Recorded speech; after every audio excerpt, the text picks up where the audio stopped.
Le héros de cette histoire s'appelle Kyle. Et quand il se réveille dans une pièce inconnue, il attrape la servante par le bras pour savoir ce qui se passe. Il exige de savoir qui elle est et pourquoi elle se trouve dans sa chambre. La jeune servante révèle craintivement son nom et lui rappelle qu'il l'avait autrefois sauvée. Puis elle s'excuse d'être entrée dans sa chambre sans permission car elle ne savait pas qu'il dormait. Kyle ne fait que serrer plus fort sa main en répétant le nom avec confusion, ce qui l'a fait pousser un cri de douleur. Il semble qu'il soit allé un peu trop loin, et cela le sort de sa colère soudaine envers elle. Il lâche sa main et s'excuse pour son accès de colère soudain. Et, heureusement, elle va toujours bien malgré la douleur à sa main. Kyle semble être dans un état second après son réveil alors qu'il regarde d'un air tremblant sa chambre en désordre. Que se passe-t-il et pourquoi ce gamin porte-t-il un uniforme de servante? Il remarque le médicament et le repas sur le comptoir et s'enquiert. Ursiel confirme qu'il s'agit de son médicament et de son repas pour la journée. Cependant, sa bouillie est devenue froide, elle devra donc aller la réchauffer et la lui rapporter. Sur ce, elle part, et Kyle est encore plus confus quant à toute la situation. A-t-elle dit que c'était son médicament?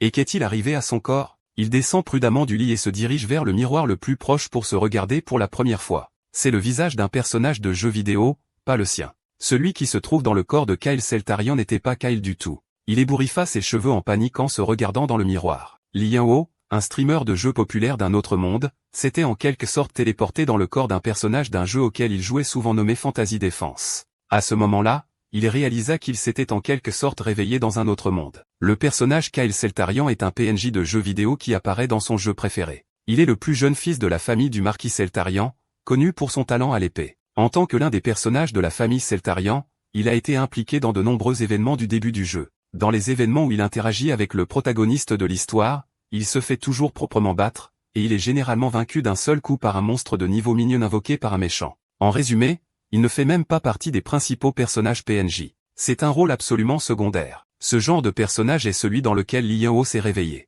Il décide de vérifier s'il rêve en se pinçant la joue. La douleur immédiate et la bosse rouge sur son visage après coup prouvent qu'il ne rêve pas, en fait. Tout cela était réel. Maintenant qu'il est sûr que c'est la réalité et non une sorte de rêve tordu, il continue de se regarder dans le miroir avec exaspération. Comment cela a-t-il pu lui arriver? Li Yanho, qui était autrefois le joueur numéro 1 du classement mondial de Fantasy Défense, est maintenant devenu un personnage insignifiant et sans valeur. Fantasy Défense est un jeu de réalité virtuelle qui deviendra un succès mondial d'ici 2030. Grâce à ses niveaux diaboliquement difficiles, personne ne l'avait terminé même après 10 ans de sa sortie. En plus de cela, il était diablement amusant, et sa nature addictive a continué à accroître sa popularité. Dans le jeu, il y avait des scores attribués en fonction du style de jeu et de la réalisation des quêtes sur une échelle de classement mondial. Les scores augmentent considérablement lorsque des quêtes rares sont terminées ou que des objets rares sont obtenus. Et la personne qui s'est retrouvée au sommet de tout cela après avoir investi 10 ans de sa vie dans le jeu était Li Yanho, le streamer le plus populaire pour le jeu. Il connaissait des cercles magiques rares et des formules de combinaisons légendaires que d'autres ne connaissaient pas. Il était vraiment le dictionnaire vivant du jeu, et il avait des scores écrasantes que personne ne pouvait espérer battre. Et pour qu'une personne aussi formidable soit possédée par un personnage aussi faible et inutile, cela ne peut être qu'un cruel coup du sort. C'est un jeu où même le protagoniste doté de talents exceptionnels ne peut pas terminer les niveaux supérieurs. Alors, comment est-il censé survivre? De plus, comme il a rejoué à ce jeu tant de fois à ce stade, il connaît déjà très clairement le destin de Kyle Celtarian. Le but ultime de Fantasy Défense est d'arrêter les forces des ténèbres. Celui qui a invoqué ces forces obscures était Adolphe, le deuxième fils de la famille du marquis Celtarian. Le deuxième fils visait le poste de chef de la famille Celtarian, et il espérait utiliser les pouvoirs des ténèbres pour inciter à une rébellion. En fin de compte, tout le domaine de Celtarian tombe en ruine et devient une base pour les forces obscures qui lorgnent sur le territoire humain depuis longtemps. Au milieu de tout ce chaos, Kyle Celtarian, qui était complètement impuissant, a été massacré sans pitié par ces mêmes forces. Peut-être que s'il quitte simplement le domaine avant même que la rébellion n'éclate, cela suffirait à le maintenir en vie. Ce n'est qu'une solution temporaire, cependant, et le vrai problème se situe ailleurs. Ce nouveau corps noble souffre d'une maladie appelée Hermaphime. C'est une maladie qui bloque les voies de mana dans le corps. Dans ce monde, le mana est la source de l'aura et de la magie, qui sont toutes deux essentielles à la survie. Le mana est aussi important que le sang dans le corps, et ceux qui sont atteints d'Hermemum ont bloqué les voies dans leur corps, ce qui signifie qu'ils ne reçoivent pas les nutriments nécessaires à la survie et à la croissance. Cela signifie généralement qu'ils meurent avant l'âge de 20 ans. Le seul traitement contre l'hermémime est d'absorber le mana de l'environnement naturel afin de surmonter la maladie. Cependant, comme les voies sont bloquées, ils ne peuvent pas accepter le mana, et cette hermémime est à peu près la même chose que d'avoir une maladie en phase terminale. Kyle Celtarian a été diagnostiqué avec cette maladie en phase terminale à un jeune âge, et il a été rempli de désespoir depuis. La peur de la mort, l'anxiété et le désespoir face au temps limité qui lui reste planent sur lui comme une ombre, et à cause de cela, sa personnalité est devenue tordue. Avant qu'il ne s'en rende compte, il est devenu une honte pour sa famille, et son père lui a ordonné de rester dans sa chambre et de réfléchir à ses actions. Là, il a continué à bouillir de rage à l'idée que sa famille pensait qu'il était une blague et quelqu'un dont on pouvait facilement profiter. Sa colère contre le monde et contre tous ceux qui s'y trouvaient a grandi et grandi jusqu'à ce qu'il meure finalement. En d'autres termes, le gars était désespéré. Même dans le jeu, il était toujours clair que c'était un personnage désespéré. Même s'il était impatient en phase terminale, sa terrible personnalité est le principal déclencheur pour que les gens l'abandonnent. Pour résumer la situation, notre garçon a maintenant possédé un personnage incroyablement désespéré qui n'a aucun talent ou capacité pour l'escrime ou la magie. Plus aucune durée de vie, une personnalité terrible, une réputation épouvantable. Et pour couronner le tout, il est confiné dans sa chambre par le chef de famille. C'est comme démarrer le mode cauchemar sur un nouveau jeu RPG. Dès le début, il est déjà ruiné. Qu'il reste dans sa chambre ou qu'il essaie de s'échapper, la fin inévitable pour lui est la mort. Comment est-il censé survivre dans ce monde avec ce genre de statistiques? N'est-il pas normal d'obtenir au moins une ou deux compétences de triche lorsque vous êtes réincarné? Il serait préférable qu'il ait au moins une sorte de fenêtre d'état ou quelque chose de similaire. Alors qu'il réfléchit à ce qui l'a conduit à cette situation,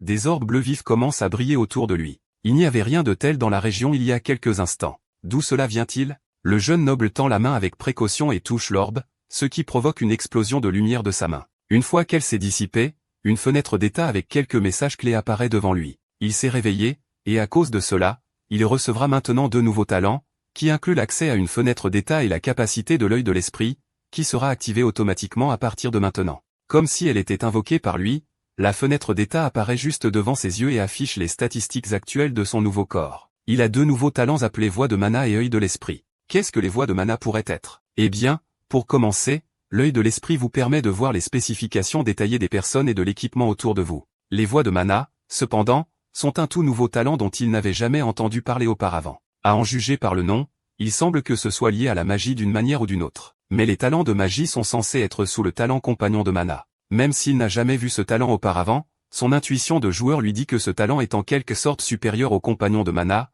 et qu'il pourrait même s'agir d'un talent de premier plan. Quand il avait la capacité de compagnon de mana, il n'a jamais pu voir quelque chose comme les orbes autour de lui de ses propres yeux. C'est de l'énergie de mana pure elle-même, et si sa supposition est correcte, il devrait pouvoir l'absorber pour lui-même. Le noble tend la main et touche l'une des bulles de mana pure devant lui. Immédiatement, il le fait. Il commence à sentir le mana circuler dans son corps. Il se déplace à travers son bras jusqu'à ce qu'il s'arrête brusquement. Il semble que ce soit l'un des symptômes de la maladie Hermafim. Le blocage empêche la mana de traverser entièrement son corps. Il était si près de sentir la mana circuler dans son corps, et rien ne l'arrêtera. Par pure volonté, il commence à forcer la mana à traverser le blocage. Sur son ordre, il pousse la mana à percer le blocage et à se frayer un chemin dans le reste de son corps. Il rend la mana aussi acérée qu'une aiguille, puis la pousse contre le blocage, la poussant lentement jusqu'à ce qu'il commence enfin à sentir la mana circuler dans son corps. Elle atteint seulement ses coudes pour l'instant. Mais s'il continue à accumuler de la mana comme ça et à traverser chaque blocage comme il vient de le faire, il sera en mesure de surmonter Hermimu également.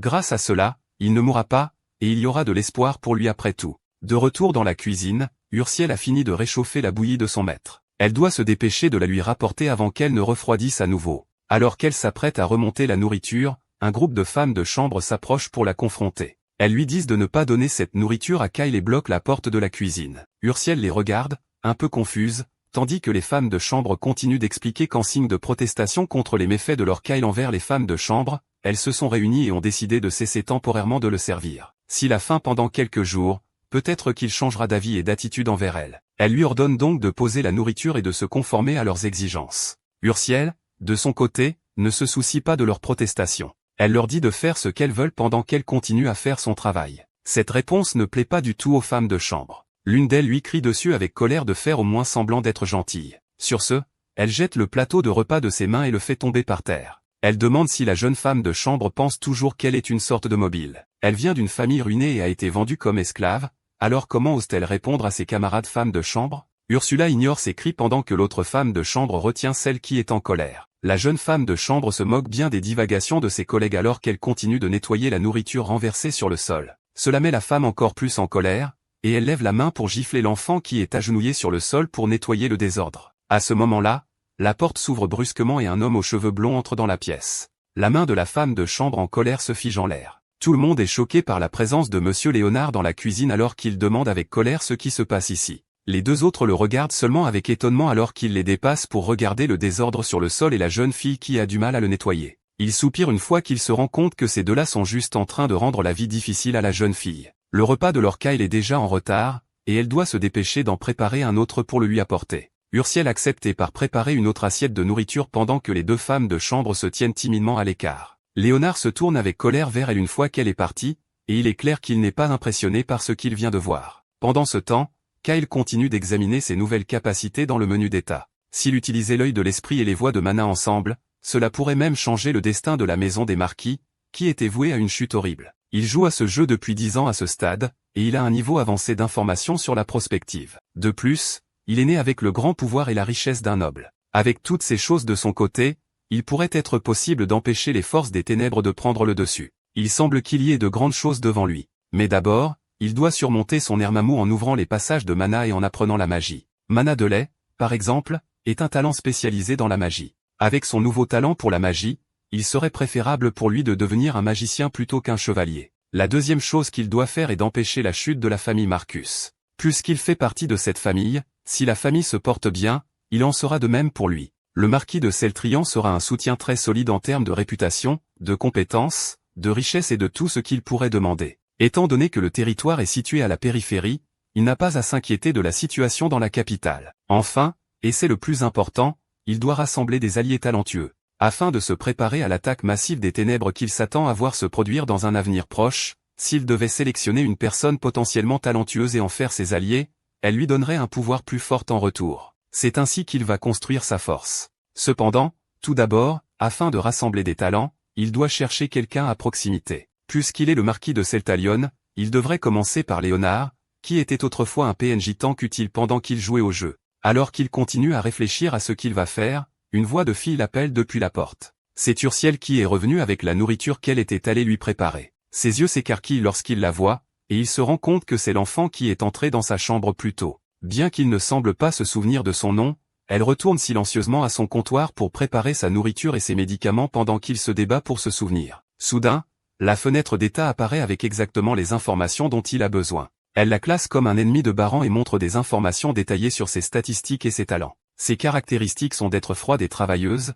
mais c'est son talent qui attire son attention. Elle a un talent appelé l'ami éternel de l'esprit. C'est le talent de plus haut niveau dans la catégorie de la magie spirituelle. Il continue à fixer ses statistiques jusqu'à ce qu'elle se tourne vers lui et se rende compte qu'il la fixe également. Elle lui dit nerveusement de profiter de son repas avant de reculer pour lui permettre de manger. Kyle la regarde attentivement et se demande pourquoi quelqu'un qui a le talent de devenir un génie psychique travaille si dur comme femme de chambre. Eh bien, la réponse à cela s'est produite il y a un an lors d'une vente aux enchères. Le commissaire-priseur présente fièrement l'objet spécial d'aujourd'hui alors que Kyle est assis dans la foule avec amertume. Elle pointe le projecteur sur une jeune fille qui se tient silencieusement sur scène. C'est Ursiel, et elle se révèle être la fille du baron Hélin, qui a récemment été dépouillée de son titre. Parce qu'elle vient d'une famille noble, elle est polie et intelligente, et la foule est clairement intéressée par elle. Grâce à cela, dès que les enchères commencent, les gens commencent à crier leur prix pour la jeune fille. Sir Léonard, qui est assis à côté de Kyle, suggère qu'il quitte la vente aux enchères car il ne devrait pas cautionner des choses comme le commerce d'esclaves. Kyle,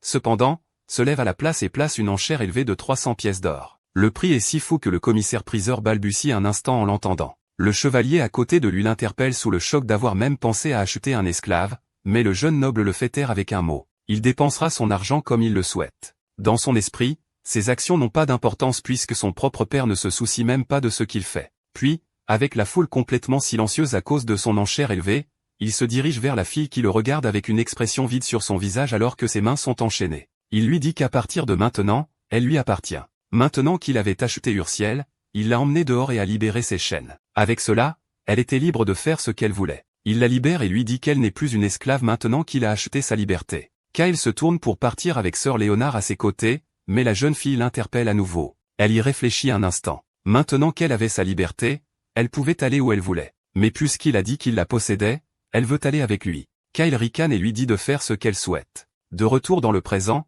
Yinho se rend compte qu'il vient d'avoir un aperçu des souvenirs de Kyle. Avec cela, il comprend comment la jeune femme de chambre est arrivée dans la maison des marquis. Ursiel avait été vendue aux enchères, et Kyle l'avait achetée afin de la libérer. Elle a dû traverser tellement de choses à un si jeune âge. Quoi qu'il en soit, le fait qu'il ait aussi les souvenirs de Kyle montre qu'il a complètement fusionné avec lui. Il peut même ressentir les émotions que Kyle avait envers Ursiel à l'époque, un sentiment de solidarité de la part des deux partageant un destin qu'ils n'ont pas choisi, ainsi que leur sentiment mutuel d'être abandonnés seuls dans le monde. C'est ce qui a poussé Kyle à faire ce qu'il a fait et à l'acheter. Il décide d'arrêter de trop réfléchir pour pouvoir profiter de la nourriture devant lui. Il prend la première bouchée, et ses yeux brillent de joie. Le repas était délicieux. Il demande à Herziel si c'est elle qui a fait ça elle-même. La jeune fille répond en tremblant que c'est elle qui a fait la bouillie. Il semble qu'elle soit encore timide à ce sujet, surtout qu'elle sait comment il peut être quand il est en colère contre quelque chose ou quelqu'un. Mais à sa grande surprise, il la complimente au contraire sur le fait d'être une bonne cuisinière et lui demande de lui préparer le même plat la prochaine fois.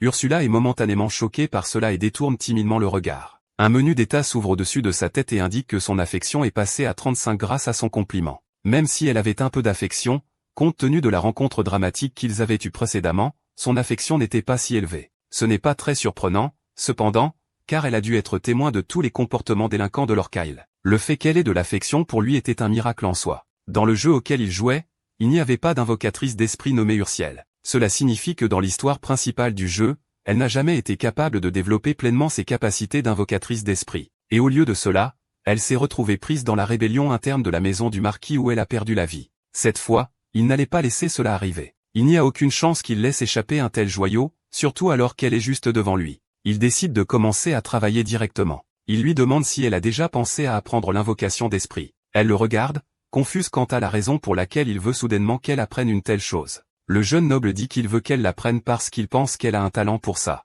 Elle, d'un autre côté, ne s'est jamais imaginé avoir un talent pour l'invocation d'esprit. C'est probablement parce qu'elle n'a pas été exposée à l'invocation d'esprit, même dans son ancienne maison. L'invocation d'esprit est connue pour être particulièrement coûteuse à enseigner et à apprendre. Donc, pour une famille noble inférieure, le coût de l'éducation serait un fardeau énorme pour elle. Cela signifie simplement qu'il doit maintenant prendre les choses en main. Il lui dit qu'elle va commencer à apprendre l'invocation d'esprit, et elle n'a pas le choix. Après tout, elle lui appartient.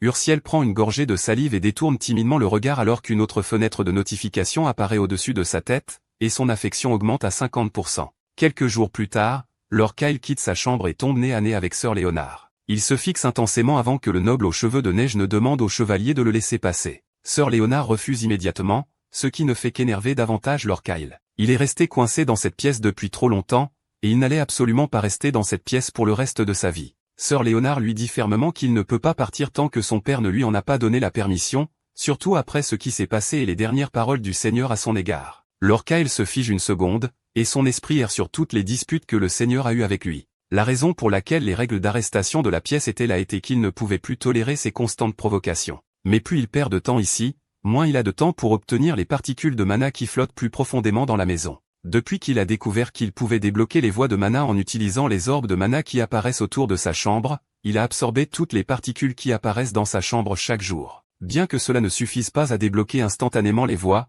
le mana s'est accumulé dans son corps comme des points d'expérience dans un jeu, et son corps s'est progressivement amélioré avec le temps. Mais ce n'est pas suffisant pour guérir la maladie d'Ermamou. Pour en obtenir plus, il devait quitter sa chambre et sortir pour récolter plus de mana. Le jeune noble promet qu'il n'ira pas très loin, et qu'il se contentera de se promener dans la forêt voisine pour faire de l'exercice. Le mot exercice surprend Sir Léonard, qui n'a jamais entendu une raison aussi constructive de la part de Lord Kyle. Cela contrarie un peu Lord Kyle, mais Sir Léonard poursuit, disant qu'il a été affecté comme chevalier personnel du noble pendant des années, mais c'était la première fois qu'il l'entendait dire quelque chose comme ça. C'est à ce moment-là que Lord Kyle a réalisé à quel point il avait été un délinquant jusqu'à présent. Il n'avait absolument aucune crédibilité. Même avec cela, cependant, Léonard semblait être une sorte de mur inébranlable. Cet homme a été chargé d'être le garde personnel de Lord Kyle, mais, à l'origine, c'était un personnage célèbre dans le jeu qui était connu pour avoir une grande quantité de défense et d'attaque. Il est très compétent et a un grand potentiel, ce qui signifie qu'il peut être élevé au rang de capitaine. Cependant, la plupart des joueurs se contentaient de le faire servir de tank dans leur groupe. De plus, en raison de sa grande loyauté et de sa confiance inébranlable, il était l'un des personnages compagnons les plus populaires parmi les joueurs. Dans le jeu original, il devient un chevalier errant après la chute de la maison du marquis, ce qui a permis aux gens de le recruter par le biais d'événements. Pour l'instant, cependant, comme la rébellion du deuxième fils n'avait pas encore eu lieu, il était toujours dans le manoir Seltarian et travaillait comme chevalier personnel de Lord Kyle. C'était un tel gâchis de confier un talent aussi prometteur que lui à des tâches de gardiennage. Que faisaient exactement les chevaliers Seltarian? Pourquoi diable l'ont-ils coincé dans un endroit sans issue comme celui-ci? Il a accidentellement dit cette dernière partie à voix haute, et Léonard se vexe après avoir mal compris ces mots comme si le délinquant était insatisfait de lui en tant que garde. Le plus jeune essaie d'expliquer qu'il n'est pas insatisfait de lui, mais Léonard lui conseille plutôt de suivre les ordres du Seigneur, son père. C'est alors que Lord Kyle réalise que les loyautés du chevalier ne lui sont pas acquises. Elles sont acquises à leur Anton Seltarian, son père. C'était tout à fait naturel après tout. Qui voudrait rester avec le jeune fils délinquant? Il ne peut tout simplement pas accepter ça, cependant. Son prochain projet de recrutement de talent commence avec Sir Léonard. Il demande au chevalier s'il serait prêt à essayer de persuader son père. L'homme blond réalise que quelque chose a changé dans le comportement de Lord Kyle. Il ne sait pas qu'en réalité, il a attiré l'attention du jeune seigneur, et maintenant l'enfant est déterminé à gagner sa loyauté. Il insiste un peu plus et demande si le chevalier va l'aider. Léonard n'est cependant pas convaincu. Il y a quelque chose de différent chez lui en quelque sorte, mais il n'arrive pas à mettre le doigt dessus. Il demande alors Kyle ce qu'il manigance en agissant si différemment. Cela montre à quel point il ne fait pas confiance aux délinquants. L'enfant est resté dans sa chambre si longtemps que ses pensées ont changé. À partir de maintenant, il a décidé qu'il voulait vivre une longue vie. Cela choque Léonard, qui sait exactement pourquoi quelqu'un comme Lord Kyle ne peut pas vivre une longue vie. Le garçon aux cheveux blancs est quelqu'un qui a dû tout abandonner à cause de sa maladie incurable d'Hermimou. Entendre quelqu'un comme lui dire qu'il veut vivre une longue vie, surtout quand il est peu probable qu'il vive au-delà de 20 ans,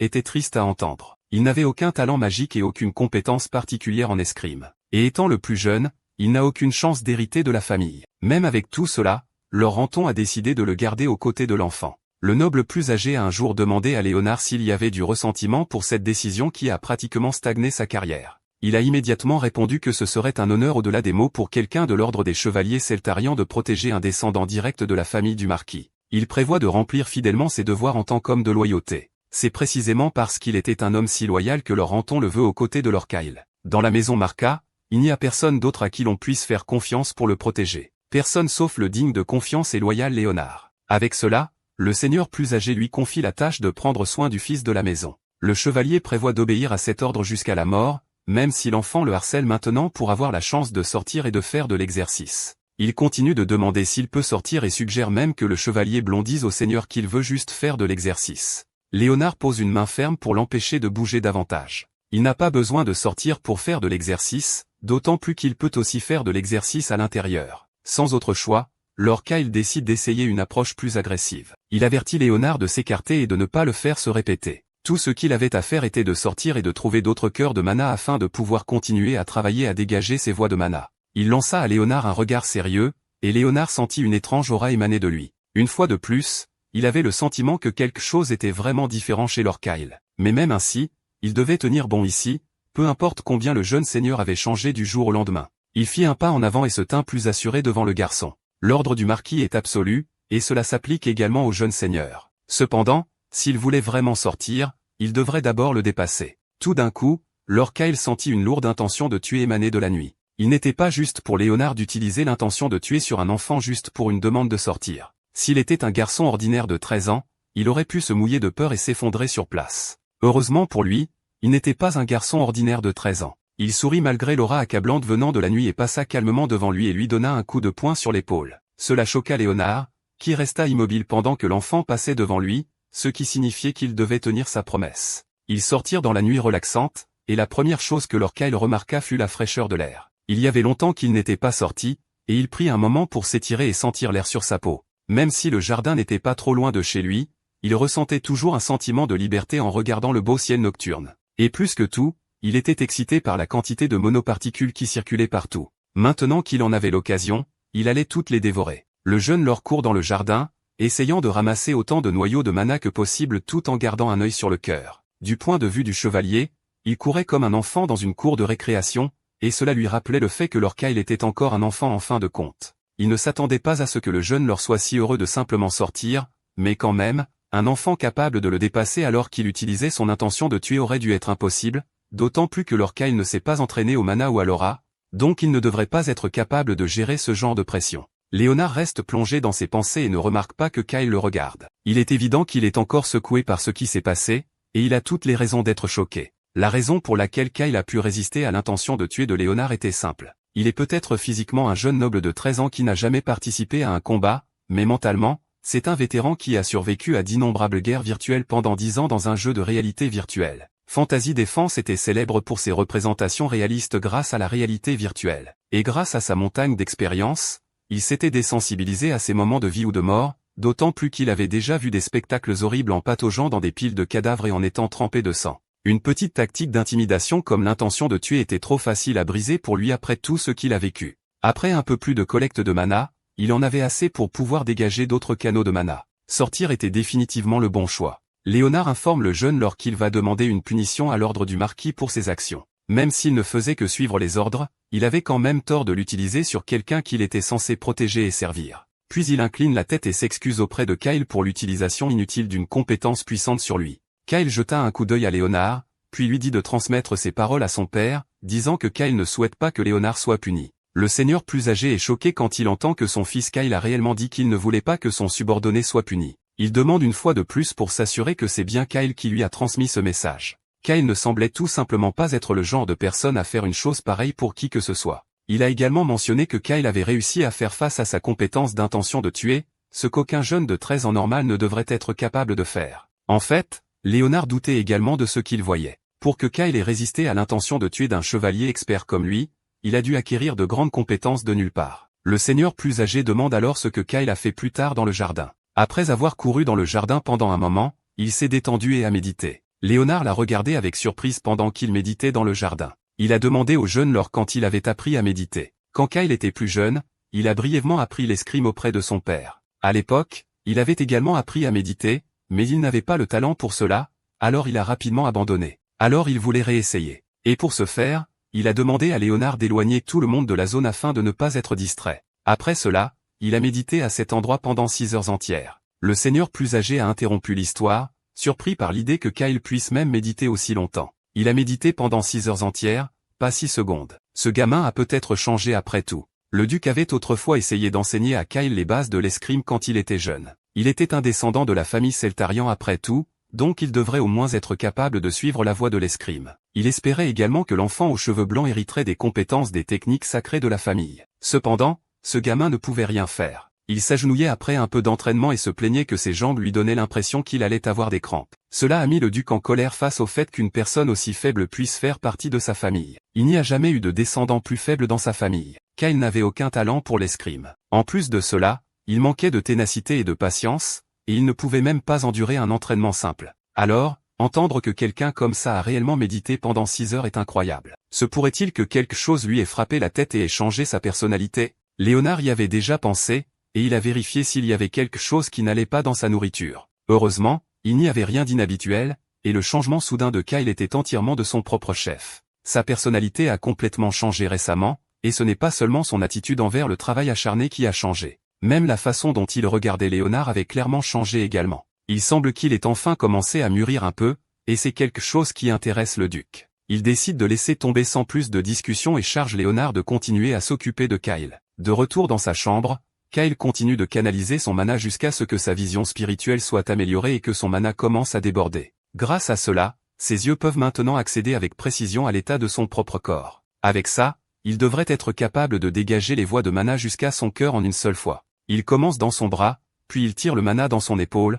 le long de sa colonne vertébrale, et enfin, jusqu'à son cœur. Il endure la douleur alors que son cœur se libère. Mais après un moment, il a ouvert ses voies de mana et a dégagé un chemin vers son cœur. Maintenant qu'il a fait cela, il devrait être capable d'utiliser la magie, et il est excité de commencer à apprendre la magie sérieusement. Dans ce monde, pour utiliser la magie, un mage doit former un cercle près de son cœur. Pour maîtriser la magie de niveau supérieur, ils doivent alors augmenter le nombre de cercles qu'ils ont. Et plus ils espèrent créer de cercles, plus cela prendra de temps. Donc, si une personne espérait devenir mage, elle devrait commencer à s'entraîner entre 5 et 8 ans. Puis, à l'âge de 12 ans, il devrait être capable de former au moins un cercle pour être considéré comme une personne ayant le potentiel de devenir mage. Puisque Kyle a déjà 13 ans, il est un peu tard pour commencer à apprendre la magie. Heureusement pour lui, il n'était pas un PNJ normal qui devait suivre les règles simples de leur monde. Puisqu'il a le talent d'adaptation au mana, alors son cas est différent de la normale. Tout ce qu'il a à faire est de former un cercle, et il devrait être capable de commencer à apprendre la magie.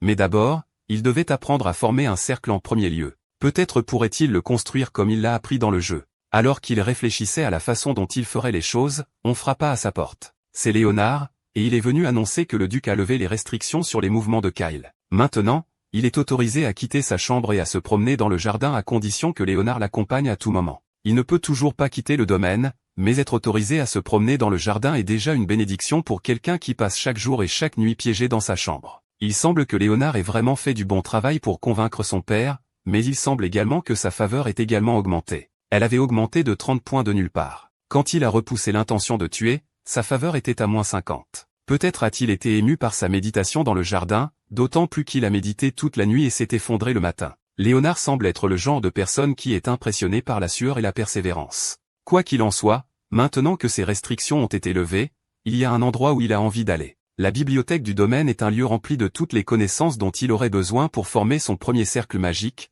mais la bibliothécaire ne semble pas heureuse de le voir. En fait, elle a l'air terrifiée. Elle se précipite vers Léonard dans une tentative désespérée de découvrir ce qui se passe. Kyle a été interdit d'entrer dans la bibliothèque il y a longtemps après avoir passé une journée entière à déchirer de véritables livres rares qui coûteraient une fortune à remplacer. Il plaisantait en disant que ce n'étaient que des morceaux de papier inutiles après la mort, même si elle avait du mal à les obtenir après avoir traversé l'Empire. Après ses crises de colère à la bibliothèque, il a été banni d'y remettre les pieds, mais il semble que ces restrictions aient été levées. Kyle lui-même est gêné d'avoir fait des choses aussi stupides, mais maintenant il ne vient à la bibliothèque que pour lire, pas pour causer des problèmes. Il veut spécifiquement des livres liés à la magie. Cela déconcerte la bibliothécaire étant donné que la famille du duc a toujours mis l'accent sur l'escrime. Il n'y avait donc pas beaucoup de livres sur la magie. Pour l'instant, tout ce qu'il veut, c'est un livre qui enseigne comment former des cercles magiques. Elle lui apporte un livre d'introduction qui semble beaucoup trop compliqué à son goût. Il y avait des livres faits pour les enfants de 7 ans, mais chacun ressemblait à une thèse universitaire.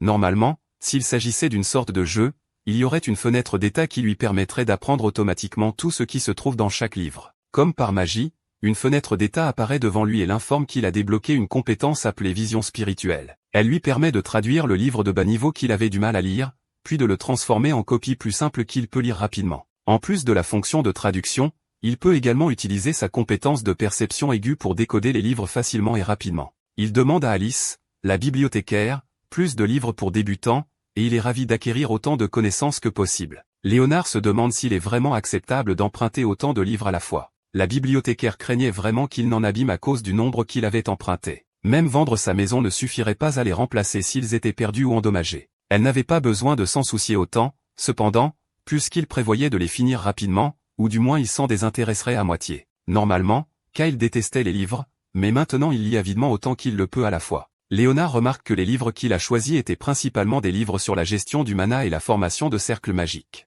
Il a rapidement compris que cela devait être lié à sa maladie. Il essaie de donner un petit conseil au jeune noble sur la façon dont l'apprentissage de la magie sera difficile car l'hermafime bloque le flux de mana et d'aura de son corps, mais Kyle sait déjà ce qu'il essaie de dire avant même qu'il ne commence à parler. Léonard propose de reculer si ses conseils sont malvenus, mais c'est le contraire de ce que pense Kyle. C'est un argument valable après tout, il n'y a donc pas besoin de se fâcher à ce sujet. Tout le monde dans la maison dirait probablement la même chose et verrait ce qu'il fait comme une perte de temps. Mais il est le mouton noir de la famille après tout, et il a déjà la réputation d'être le plus jeune fils imprudent. Un peu d'étrangeté de sa part ne surprendrait personne. D'ailleurs, ce n'est pas comme si lire des livres nuisait à qui que ce soit. Au bout du compte, il est sûr que Léonard s'inquiète juste qu'il échoue à apprendre la magie et qu'il tombe ensuite dans un profond désespoir. Mais c'est tout le contraire. Kyle n'a pas l'intention de mourir jeune. Il se lève et marche vers l'homme plus âgé, puis place un poing fermé sur sa poitrine pour le rassurer. Il prévoit de faire tout ce qu'il peut pour s'assurer qu'il survivra plus longtemps que quiconque ne le pense. Sur ce, il part chercher un endroit plus confortable pour s'allonger et finir son livre. Léonard est abasourdi par le changement soudain de personnalité de leur Kyle. Le Kyle Saltarian dont il se souvenait n'était pas le moins du monde aussi volontaire. L'un de ses premiers souvenirs avec l'enfant était un jour sur le terrain d'entraînement où il s'est agenouillé par terre en pleurant pour son père. Lorsque Léonard est venu demander ce qui n'allait pas,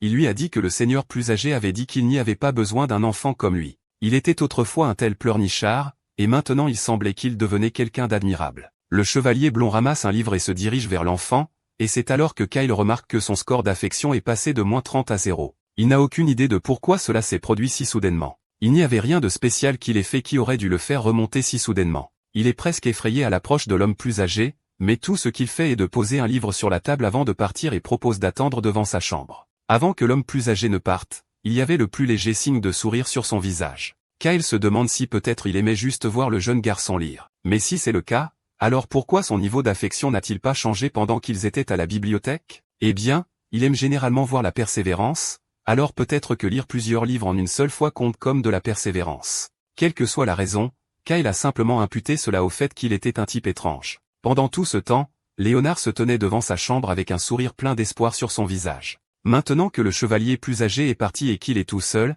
il est temps pour lui de commencer à lire. Il active à nouveau sa compétence de perception aiguisée et commence à décoder tous les livres qu'il avait empruntés à la bibliothèque en même temps. Comme il s'y attendait de la part de la compétence, la vitesse de décodage est des dizaines de fois plus rapide que sa vitesse de lecture normale. Non seulement cela, mais il peut également décoder plusieurs livres à la fois. C'était donc comme s'il les lisait tous en même temps. En plus de cela, toutes les parties difficiles du contenu décodé étaient décomposées en données plus simples. Les connaissances du livre sont également stockées dans son cerveau sous forme de données. Plus il lit de livres, plus il acquiert de connaissances, ce qui accélère encore plus le processus de décodage, ce qui augmente sa compréhension. Cela accélère ensuite encore plus le processus de décodage. En quelques minutes, tous les livres de la région ont été décodés. Cela étant fait, il est temps de mettre sa magie à l'épreuve. La première chose qu'il veut essayer est de former un cercle en utilisant les données décodées. Grâce aux connaissances décodées, il comprend déjà les principes de base de la formation de cercles et les conditions minimales pour former un premier cercle. Tout d'abord, il doit guider le mana le long d'une trajectoire dorée afin de pouvoir former un cercle. Il s'assoit et se prépare à commencer à former le cercle. Et avec un peu de concentration,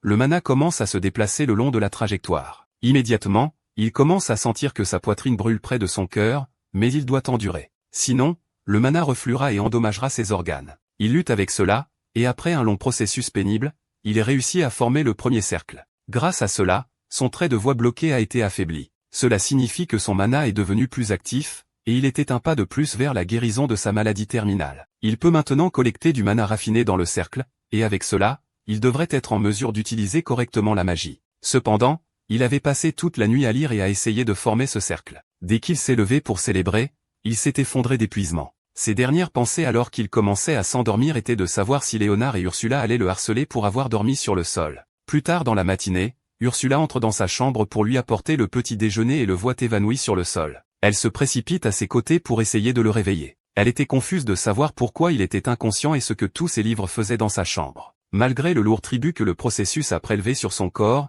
il est impressionnant qu'il ait réussi à former le premier cercle en une seule nuit. Désormais, une nouvelle vie en tant que mage Kyle Celtarian commençait. Pendant ce temps, Léonard a rendu les livres à la bibliothécaire qui avait l'air d'être sur le point d'exploser de stress. Un plateau de nourriture délicieux est posé dans la cuisine pendant qu'Erziel met la touche finale à la dernière pièce. Après beaucoup de travail acharné, son repas est enfin terminé. Elle rougit en se souvenant des compliments que Lord Kyle lui fait chaque fois qu'elle cuisine bien pour lui. La pensée de recevoir plus de compliments de sa part la fait sourire, et elle saisit l'assiette pour aller la lui livrer. En sortant de la cuisine, les femmes de chambre qui la harcelaient autrefois viennent bloquer la sortie de la cuisine. Elles remarquent la nourriture sur le plateau et savent qu'elle est censée être pour le jeune seigneur. Elles la regardent de haut avec condescendance et lui disent qu'elle devrait aller se reposer au lieu de livrer la nourriture. Cette fois, elles veulent lui livrer la nourriture personnellement puisqu'elles ont remarqué que sa personnalité s'est beaucoup améliorée récemment. De plus, servir Lord Kyle n'était pas sa responsabilité autrefois, elle peut donc rendre sa position à son propriétaire légitime maintenant et revenir à leur arrangement initial. Ursiel décline leur proposition.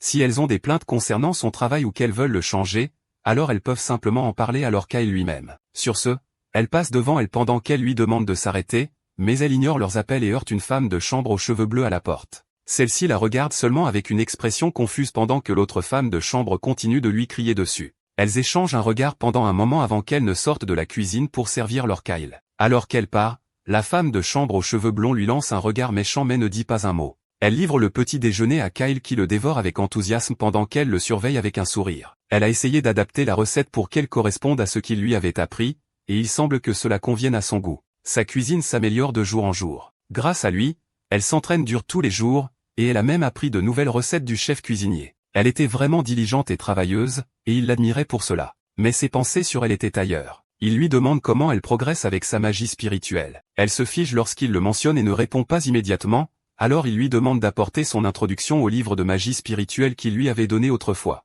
Elle a lu environ la moitié du livre jusqu'à présent, et à en juger par les pages usées, elle l'a également étudié avec diligence. Puisqu'elle est issue d'une famille noble, cela signifie également qu'elle a une éducation de base, et sa vitesse d'apprentissage n'est pas lente. Cependant, il n'est pas satisfait de son rythme actuel. Ils n'ont pas le temps d'y aller doucement. Il a besoin qu'elle apprenne davantage et qu'elle devienne plus forte. Dans 2 mois, la famille Celtarian organisera la cérémonie de succession de l'ère. Ce jour-là, le deuxième fils, Adolphe, mènera un coup d'état avec l'aide d'esprits sombres, et la famille Marquis tombera. Tous ceux qui se trouvent dans la villa à ce moment-là seront pris dans le chaos, et Ursiel aussi sera prise au milieu où elle perdra la vie. Pour éviter que cela ne se produise, elle doit devenir plus forte. Pour lui donner plus de temps pour étudier, il décide qu'elle sera déchargée des tâches de cuisine pendant un certain temps. Pour l'instant, il demandera simplement à l'une des autres femmes de chambre de prendre le relais pour le servir afin qu'elle n'ait pas à s'en soucier. Ursiel refuse immédiatement son offre et serre ses vêtements, les larmes aux yeux. Elle promet de travailler plus dur afin de pouvoir continuer à étudier la magie spirituelle tout en cuisinant pour lui. Ainsi, elle ne les négligera ni l'un ni l'autre. Tout en pleurant, elle le supplie de ne laisser personne d'autre le servir afin qu'elle puisse rester à ses côtés. Le visage en larmes de Ursiel touche le cœur de Lord Kyle. Il semble qu'elle n'ait pas du tout pensé à ses propres sentiments. Sa famille s'est effondrée en un instant, et elle est passée de fille de baronnet à esclave, puis finalement à servante. Elle a même perdu le contact avec sa famille et ignore si elle est vivante ou morte. De ce fait, il est logique qu'elle soit très complexée par sa vie de servante, d'autant plus qu'elle ne fait que s'adapter. Jusqu'à présent, elle n'a pu mener une vie stable que grâce à son aide, et maintenant il veut changer tout cela sans raison apparente. Il est logique qu'elle soit confuse par tout cela. Elle a dû penser que si elle ne pouvait pas remplir correctement ses fonctions de servante, elle serait enfermée hors du manoir. C'est ce qu'elle doit penser puisqu'il n'a jamais expliqué la situation correctement. Maintenant qu'il a pris le temps de considérer ses sentiments, il décide de lui expliquer la situation en détail. Tout d'abord, il lui rappelle ce qu'il lui a dit lors de leur première rencontre, lorsqu'il l'a amenée ici. Il lui a dit qu'elle lui appartenait et qu'il n'abandonnait jamais les siens. Cela signifie qu'il les protégera toujours. La jeune servante est surprise par ces paroles, mais il continue, expliquant pourquoi il lui a également demandé d'apprendre la magie spirituelle. Elle est une excellente servante, avec des talents culinaires incroyables et une éthique de travail diligente et méticuleuse. Si elle continuait à travailler dur comme ça, elle serait sûrement promue femme de chambre en chef. Cependant, il y a beaucoup d'autres servantes dans le manoir à part elle, ce qui signifie qu'il y a beaucoup de gens qui peuvent la remplacer à tout moment. Son visage se transforme en une expression de peur, et elle essaie de le supplier à nouveau, mais il la coupe en posant une main sur son épaule. Puis il lui demande ce qui arriverait si elle devenait une mage spirituelle. Les mages spirituels étaient des mages rares et respectés, ce qui signifie que si elle en devient, elle est vouée à devenir une grande personne dans le futur. Tout le monde l'admirera, et elle deviendra la plus grande mage spirituelle qui ait jamais existé. Son esprit commence à rêver d'aventures qu'il pourrait vivre avec elle en tant que mage spirituel et Lord Kyle à ses côtés. D'ici là, il n'y aurait plus personne au monde qui pourrait la remplacer, et elle serait avec lui aussi longtemps que possible. Elle semble toujours douter de sa capacité à réussir, mais Lord Kyle lui assure qu'elle peut facilement devenir la plus grande mage spirituelle. Avec sa confiance comme moteur, elle prend le livre de sa main et accepte de devenir une mage spirituelle comme il le souhaite. En même temps, son affection pour lui augmente de 10 points, et elle s'engage à faire confiance à son jugement sur elle. Après cela, il a officiellement nommé Ursiel comme sa servante personnelle, ce qui lui a valu un nœud sophistiqué. À partir de là, elle a commencé à s'occuper de ses affaires personnelles, et il l'a également fait déménager des quartiers partagés des servantes dans sa propre chambre privée. De cette façon, elle pourra étudier, et elle n'aura pas à s'inquiéter des affrontements avec les autres servantes. Elle semble plus excitée par le fait que cette pièce soit proche de la sienne que par la sécurité accrue, cependant. Il espère qu'avec cela, ils pourront travailler ensemble et grandir ensemble. Après un certain temps, elle s'installe dans sa nouvelle chambre remplie de livres à lire. Alors qu'elle feuillette sa vaste bibliothèque un jour, elle remarque Lord Kyle et Léonard se promenant dans la cour. Lord Kyle la remarque en train de le regarder par la fenêtre et lui envoie un signe de la main et un sourire. Elle glousse et s'appuie contre la fenêtre en le regardant passer tandis que son affection augmente à 65. Pendant ce temps, les rapports sur le changement de comportement de Lord Kyle atteignent une personne inattendue. Il semble que la nouvelle du changement de Lord Kyle ait atteint beaucoup de gens. Récemment, ils ont remarqué qu'il faisait beaucoup plus d'exercices et qu'il développait sa force. En plus de cela, il ne s'en prend pas aussi souvent aux gens, et il a récemment consacré beaucoup de son temps à l'étude de la magie. Il semble que sa personnalité ait énormément augmenté, et qu'il ait enfin grandi en quelque sorte. Il semble que le moment soit enfin venu pour Adolphe Seltarian de rendre visite à son frère cadet autrefois insensé. Ursula fait signe à Lord Kyle alors qu'il passe. Il se tourne vers Léonard et lui demande de préparer un espace grand ouvert, loin du regard des autres. Il y a quelque chose qu'il veut expérimenter dans cet espace. Il espère tenter une expérience magique. Son esprit se tourne vers un endroit dans la partie la plus éloignée du domaine où personne n'est susceptible de les voir. L'endroit est entouré d'une forêt dense d'arbres, ce qui rend difficile la vue de l'extérieur. Cela le rend parfait pour l'expérience que le jeune noble prévoit de pratiquer. Il ordonne à Léonard de ne laisser personne s'approcher d'eux. Puis il se tient au centre du champ et se prépare à lancer un sort. Léonard le regarde de loin avec un peu de doute dans son esprit. Lord Kyle n'a jamais été capable d'utiliser la magie ou de pratiquer l'escrime en raison de sa maladie d'Hermafime. Lire quelques livres de magie pendant quelques jours ne va pas changer ce fait. Cependant, le Lord Kyle actuel pourrait avoir un moyen de se libérer de ses limitations en quelque sorte. Le noble aux cheveux blancs prépare une boule de magie dans sa paume, puis l'envoie comme un missile magique vers un arbre. Le sort explose dans une lumière vive et détruit immédiatement l'arbre à l'impact. Léonard et même Lord Kyle lui-même sont surpris de la puissance du sort. L'arbre tombe lentement sur le côté tandis que les deux le regardent, choqués par la puissance qu'il vient de montrer. Lord Kyle se tourne immédiatement vers Léonard et lui demande s'il pense que le son a atteint le manoir. Heureusement, le chevalier a réussi à utiliser son aura pour supprimer l'explosion. Cela signifie qu'il n'aurait pas entendu le bruit de l'arbre qui tombe non plus. Ses réflexes rapides ont permis de les sauver tous les deux de questions très inconfortables. Bien que ce soit définitivement bien pour les deux, il reste une question plus importante à laquelle il faut répondre. Quand et comment Lord Kyle a-t-il formé un cercle magique? Lord Kyle répond qu'il l'a formé il n'y a pas si longtemps après avoir suivi les instructions du livre de la bibliothèque. D'une manière ou d'une autre, grâce à ces techniques, il a réussi à puiser dans son mana bloqué. Puisqu'il avait réussi à lancer de la magie et à former un cercle magique, cela signifie qu'il avait maintenant surmonté sa maladie d'Hermafon. Pour montrer plus de preuves, il invoque un orbe magique dans sa main et le montre fièrement à Léonard. À ce moment-là, les promesses que le jeune seigneur avait faites lui ont traversé l'esprit. Il a dit qu'il ferait tout son possible pour guérir sa maladie et qu'il n'avait pas l'intention de mourir jeune. D'une manière ou d'une autre, il avait réussi à le faire. Léonard avait déjà ressenti quelque chose de différent chez le délinquant aux cheveux blancs, mais il n'avait aucune idée que c'était ça. Il félicite chaleureusement Lord Kyle pour son accomplissement, et son affinité augmente de 10 puisqu'il a commencé à admirer le garçon. C'est ce qu'on peut attendre d'un homme de persévérance. Il est facilement impressionné par les gens qui réalisent des choses grâce à leur travail acharné. Cependant, il restait encore plusieurs questions à poser, comme le fait qu'il n'avait formé que le premier cercle, et la puissance qu'il vient de montrer est définitivement plus qu'un simple sort de premier cercle. La puissance d'un sort de premier cercle est généralement à peu près la même force qu'un coup de poing d'un homme adulte, mais l'explosion qu'il a envoyée avait la puissance d'un sort de quatrième cercle, ce qui est beaucoup plus avancé que n'importe quel sort qu'un débutant devrait être capable de lancer. Malgré cela, il est toujours un mage de premier niveau, ce qui rend sa capacité à lancer des sorts aussi puissants encore plus incroyable. Se pourrait-il que Lord Kyle soit en fait une sorte de prodige? Peu importe comment vous le regardez, cependant, cette puissance est tout simplement trop visible. Grâce à sa capacité d'œil mental, il a pu lire tous les livres de magie de premier cercle dans la bibliothèque. Sans cette compétence, il aurait fallu des mois pour former un cercle avec succès. La compétence décode également que la magie est utilisée différemment de ce dont il se souvient dans le jeu. Selon les livres de magie, il devait dessiner un cercle magique complexe pour pouvoir utiliser la magie. Puis, après avoir passé en revue un tas d'équations et de calculs difficiles, il devait ensuite activer le cercle en faisant circuler le mana. Le processus est plus long et beaucoup plus démodé que ce dont il se souvenait. Dans le jeu, tout ce qu'il avait à faire était de dessiner un simple symbole magique avec du mana, et ensuite il s'activerait à moitié chemin. Cette méthode était beaucoup plus facile à utiliser et beaucoup plus puissante que les méthodes compliquées qu'il devait apprendre. En plus de cela, il avait également appris tous les symboles magiques du jeu pendant la longue période où il y a joué. Puisque les méthodes étaient beaucoup trop complexes à son goût, il a décidé d'utiliser la magie d'une manière plus conviviale comme il le faisait dans le jeu, mais le résultat final est beaucoup plus puissant qu'il ne le pensait. Si quelqu'un découvrait à quel point il était fort avec ses techniques, ce serait un problème. Il n'est pas encore temps de révéler toute sa force, et il serait préférable qu'il garde cela secret. Il demande à Léonard de garder secret ce qu'il a vu aujourd'hui, même au chef de famille. Léonard ne comprend pas pourquoi il voudrait cela, ce qui pousse Lord Kyle à essayer de le convaincre en faisant une jolie moue. Cela ne fait que faire baisser l'affinité du chevalier à la place. Alors, au lieu de cela, il décide de dire à Léonard la raison pour laquelle il veut garder la force de ses pouvoirs secrets.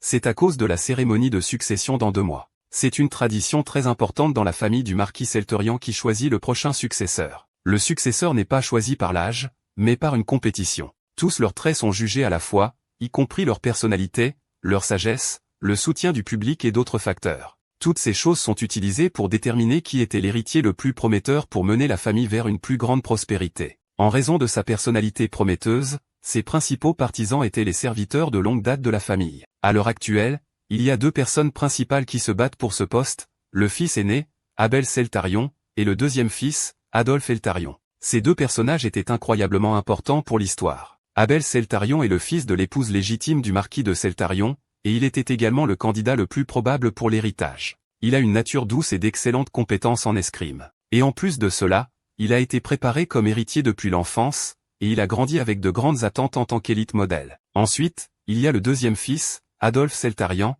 qui est également né d'une épouse légitime. Il a été éclipsé par son frère aîné Abel, et cela signifiait qu'il a été négligé pendant de nombreuses années. Cependant, à un certain moment de sa croissance, la personnalité d'Adolphe est devenue plus posée, et ses compétences en escrime se sont améliorées rapidement, ce qui l'a fait se démarquer de la foule. Cela signifiait que les partisans d'Adolphe étaient de jeunes chevaliers passionnés. Il avait presque l'ambiance d'un chef de gang, et ces 2 personnalités écrasantes se sont affrontées dans un couloir du manoir. Dès qu'ils se sont rencontrés, Adolphe a envoyé un regard mortel dans la direction de son frère aîné. Abel, d'un autre côté, ne semble pas du tout dérangé. Il salue poliment son jeune frère, surtout que cela fait longtemps qu'ils ne se sont pas vus. En fait, il était tellement perdu dans ses pensées qu'il n'a même pas remarqué l'approche du jeune homme. Du moins, c'est ce qu'il dit. Mais pour quelqu'un qui a manifesté son aura à seulement 5 ans, il était impossible de croire qu'il ne serait pas capable de sentir la présence de quelqu'un. Ce n'était qu'une histoire d'il y a des lustres. Et même si Abel appelle cela un coup de chance qui ne vaut pas la peine de se vanter, c'est quand même tellement mieux que son frère qui n'a pas pu manifester son aura avant l'âge de 15 ans. Les hommes plus âgés qui accompagnent Abel plaisantent en disant que le jeune frère pourrait simplement être lent et manquer de talent. Et, bien sûr, certaines personnes ont tendance à démarrer lentement après tout. Les insultes décontractées suffisent à provoquer la confrontation des subordonnés d'Adolphe avec les hommes plus âgés avec colère, mais il leur ordonne de s'arrêter. Ils étaient dans la maison principale en ce moment, et agir imprudemment pourrait l'affecter négativement. Il semble qu'il ait bien formé ses disciples, et Abel suggère condescendant qu'il pourrait vraiment être digne d'être un candidat et l'héritier de la famille. Adolphe se moque seulement de l'attitude snob de son frère aîné. En ce qui le concerne, Abel n'aura plus aucune raison de rire longtemps. Sur ce, il ordonne à ses subordonnés de continuer dans le couloir, et il s'éloigne tandis qu'Abel les regarde partir avec un regard suspect. Plus tard, Lord Kyle convoque une réunion avec Léonard et Ursula dans sa chambre. Il s'agit de la cérémonie de succession, qui doit avoir lieu dans 2 mois. La cérémonie ne se soucie pas de ceux qui sont nés par des moyens légitimes ou illégitimes. Tout ce qui compte, c'est leur force, et cela signifie que tout descendant direct du seigneur du ménage est éligible pour concourir pour le poste d'héritier.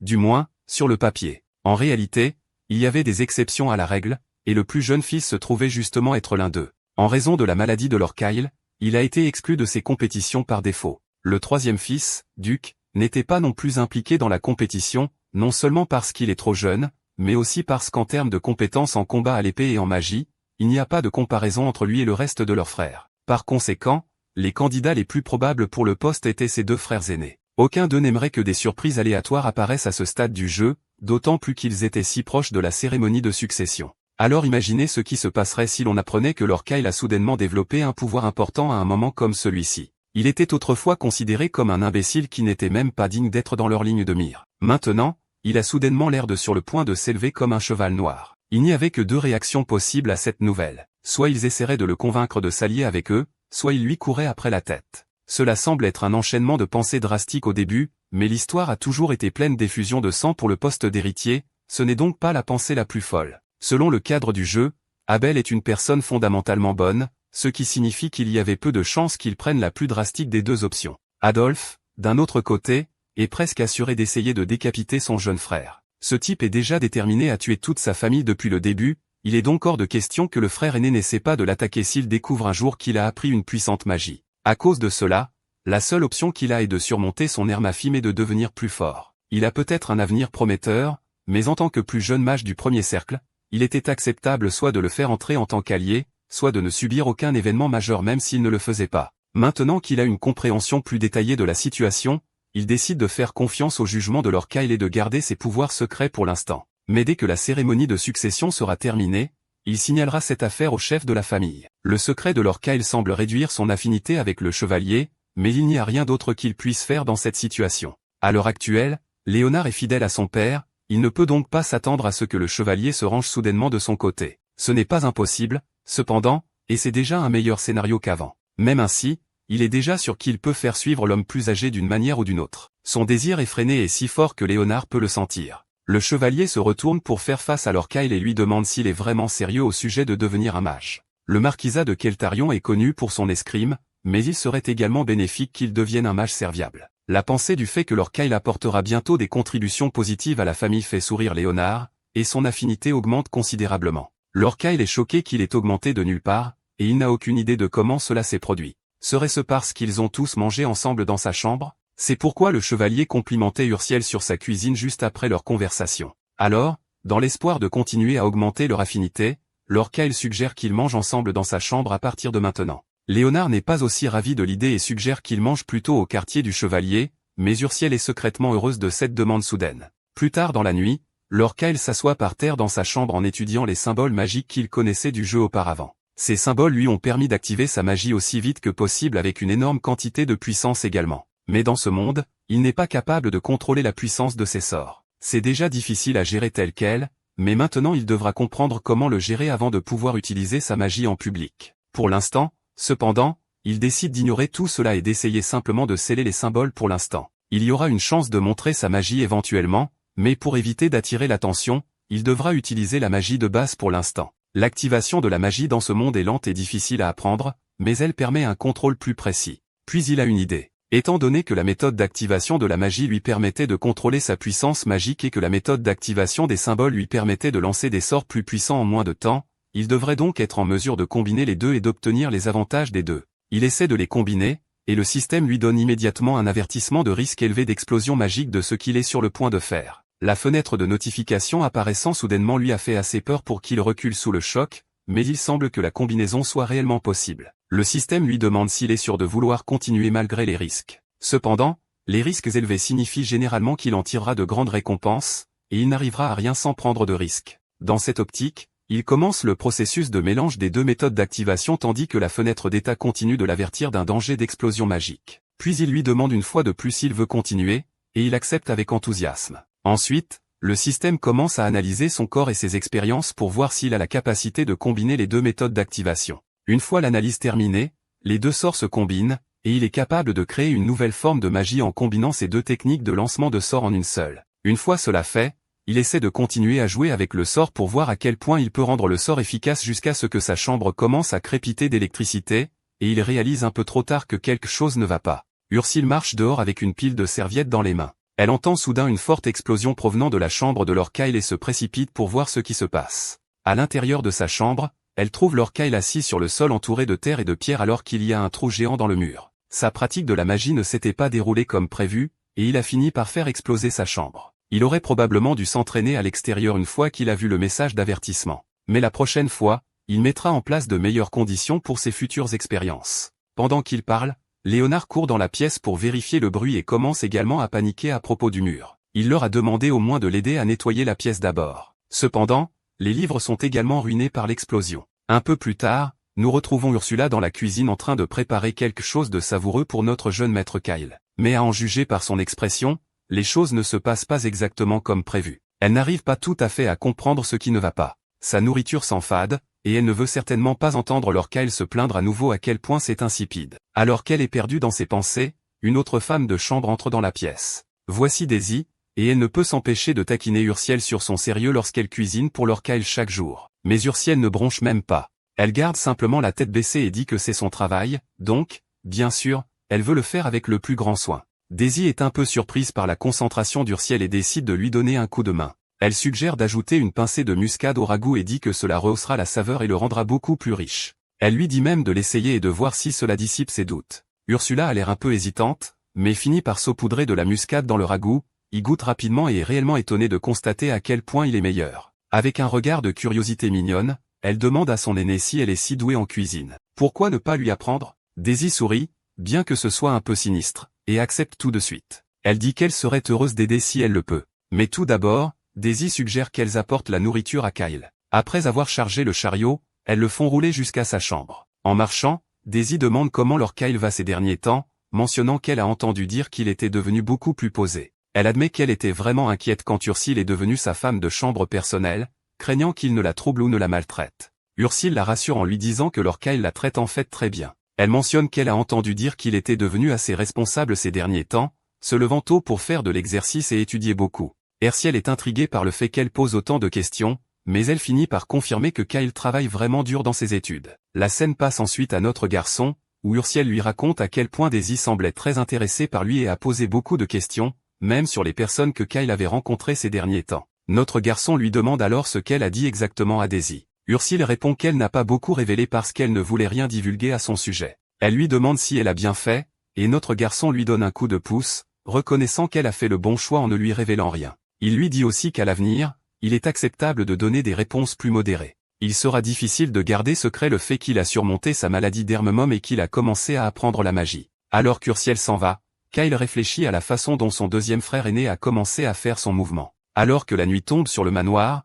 la voix tonitruante du marquis résonne d'incrédulité. Le chef de la famille s'eltarouillant est stupéfait d'apprendre que Kyle a vraiment surmonté sa maladie. Le chevalier le confirme à nouveau, disant que c'est bien vrai. Le plus jeune fils étudie maintenant la magie par lui-même et aurait déjà atteint le premier cercle. Bien que les pouvoirs de notre garçon aillent bien au-delà du premier cercle, Léonard décide de garder cette information pour lui, car une telle révélation serait trop difficile à supporter pour le chef de famille. Le marquis reste sceptique et trouve cette nouvelle trop difficile à croire. Le père se souvient alors à quel point Kyle était dans un état terrible la dernière fois qu'il l'a vu, faisant des crises de colère sans raison apparente. À ce moment-là, il avait dû y faire face en donnant un bon coup de poing à Kyle pour le calmer momentanément. Il demande alors quel âge a Kyle maintenant. Le chevalier rapporte que son 13e anniversaire vient de passer. C'est alors que le chef révèle un détail essentiel: pour surmonter l'Erma femme, il faut soit un talent exceptionnel en magie ou en maniement de l'épée, des talents qui se manifestent généralement vers l'âge de 5 ou 6 ans. Il se demande s'il existe des cas de personnes ayant surmonté l'Ermimum aussi tard que 13 ans. Le chevalier admet qu'il n'est sûr d'aucun cas de ce genre, mais affirme avoir personnellement vu Kyle surmonter l'Ermimum et utiliser la magie du premier cercle. En entendant cela, le père se demande si cela pourrait être un miracle. Il demande ensuite à Léonard s'il doit rencontrer son jeune fils personnellement. Léonard lui rappelle que c'est à lui de prendre cette décision, mais le chef de famille dit sombrement qu'il n'est pas sûr de devoir rencontrer Kyle, car il pourrait encore nourrir du ressentiment envers son père. Mais c'est alors que le chevalier révèle le contraire au marquis. Il explique que Kyle veut en fait parler à son père. Et s'il y a quelque chose que le marquis souhaite dire, le chevalier propose de transmettre le message. En entendant cela, le père décide qu'il rencontrera Kyle en personne. La scène revient à un moment antérieur où, avant de rencontrer le chef de famille, le chevalier avait demandé à Kyle s'il avait un message pour son père. C'est aussi à ce moment-là que notre garçon, sortant audacieusement des limites du manoir, entre dans la cour. Le chevalier lui rappelle qu'il est toujours en résidence surveillée et qu'il ne peut pas quitter l'annexe sans la permission du marquis. Kyle, avec une confiance inébranlable, répond que c'est exactement pour cette raison qu'il veut rencontrer son père face à face. Le chevalier est surpris pendant un moment par l'audace de son expression, et il hésite à dire quoi que ce soit. Kyle supplie le chevalier, lui adressant un regard irrésistiblement mignon. Finalement, le chevalier n'a d'autre choix que d'accepter le plan du jeune maître. Dans le présent, lorsque le père entend que son fils ne lui en veut pas, il reste sans voix. Le chevalier s'éclaircit la gorge de façon théâtrale et répète que Kyle veut le rencontrer. Au fait, cet homme est l'estimé Ranton Celtarian, le chef de la prestigieuse famille d'escrime, marquis des Celtarians, protecteur de la famille contre les monstres depuis des générations, et l'un des 5 maîtres d'épée du continent. Il est, bien sûr, le père de Kyle. Lorsque notre garçon remarque une photo du chef de famille, sa main commence à trembler de façon incontrôlable. Il réalise que c'est le corps de Kyle original qui réagit, se souvenant de la peur et du ressentiment profond envers son père. Il se souvient des jours difficiles que le propriétaire original de ce corps a endurés, la peur et l'appréhension persistant encore en lui. Le rappel constant de son père qu'il était un fils bon à rien l'avait laissé dévasté, et ses souvenirs pèsent maintenant sur l'âme de Kyle. Son père n'hésitait jamais à lui rappeler son inutilité. Laissant échapper un soupir,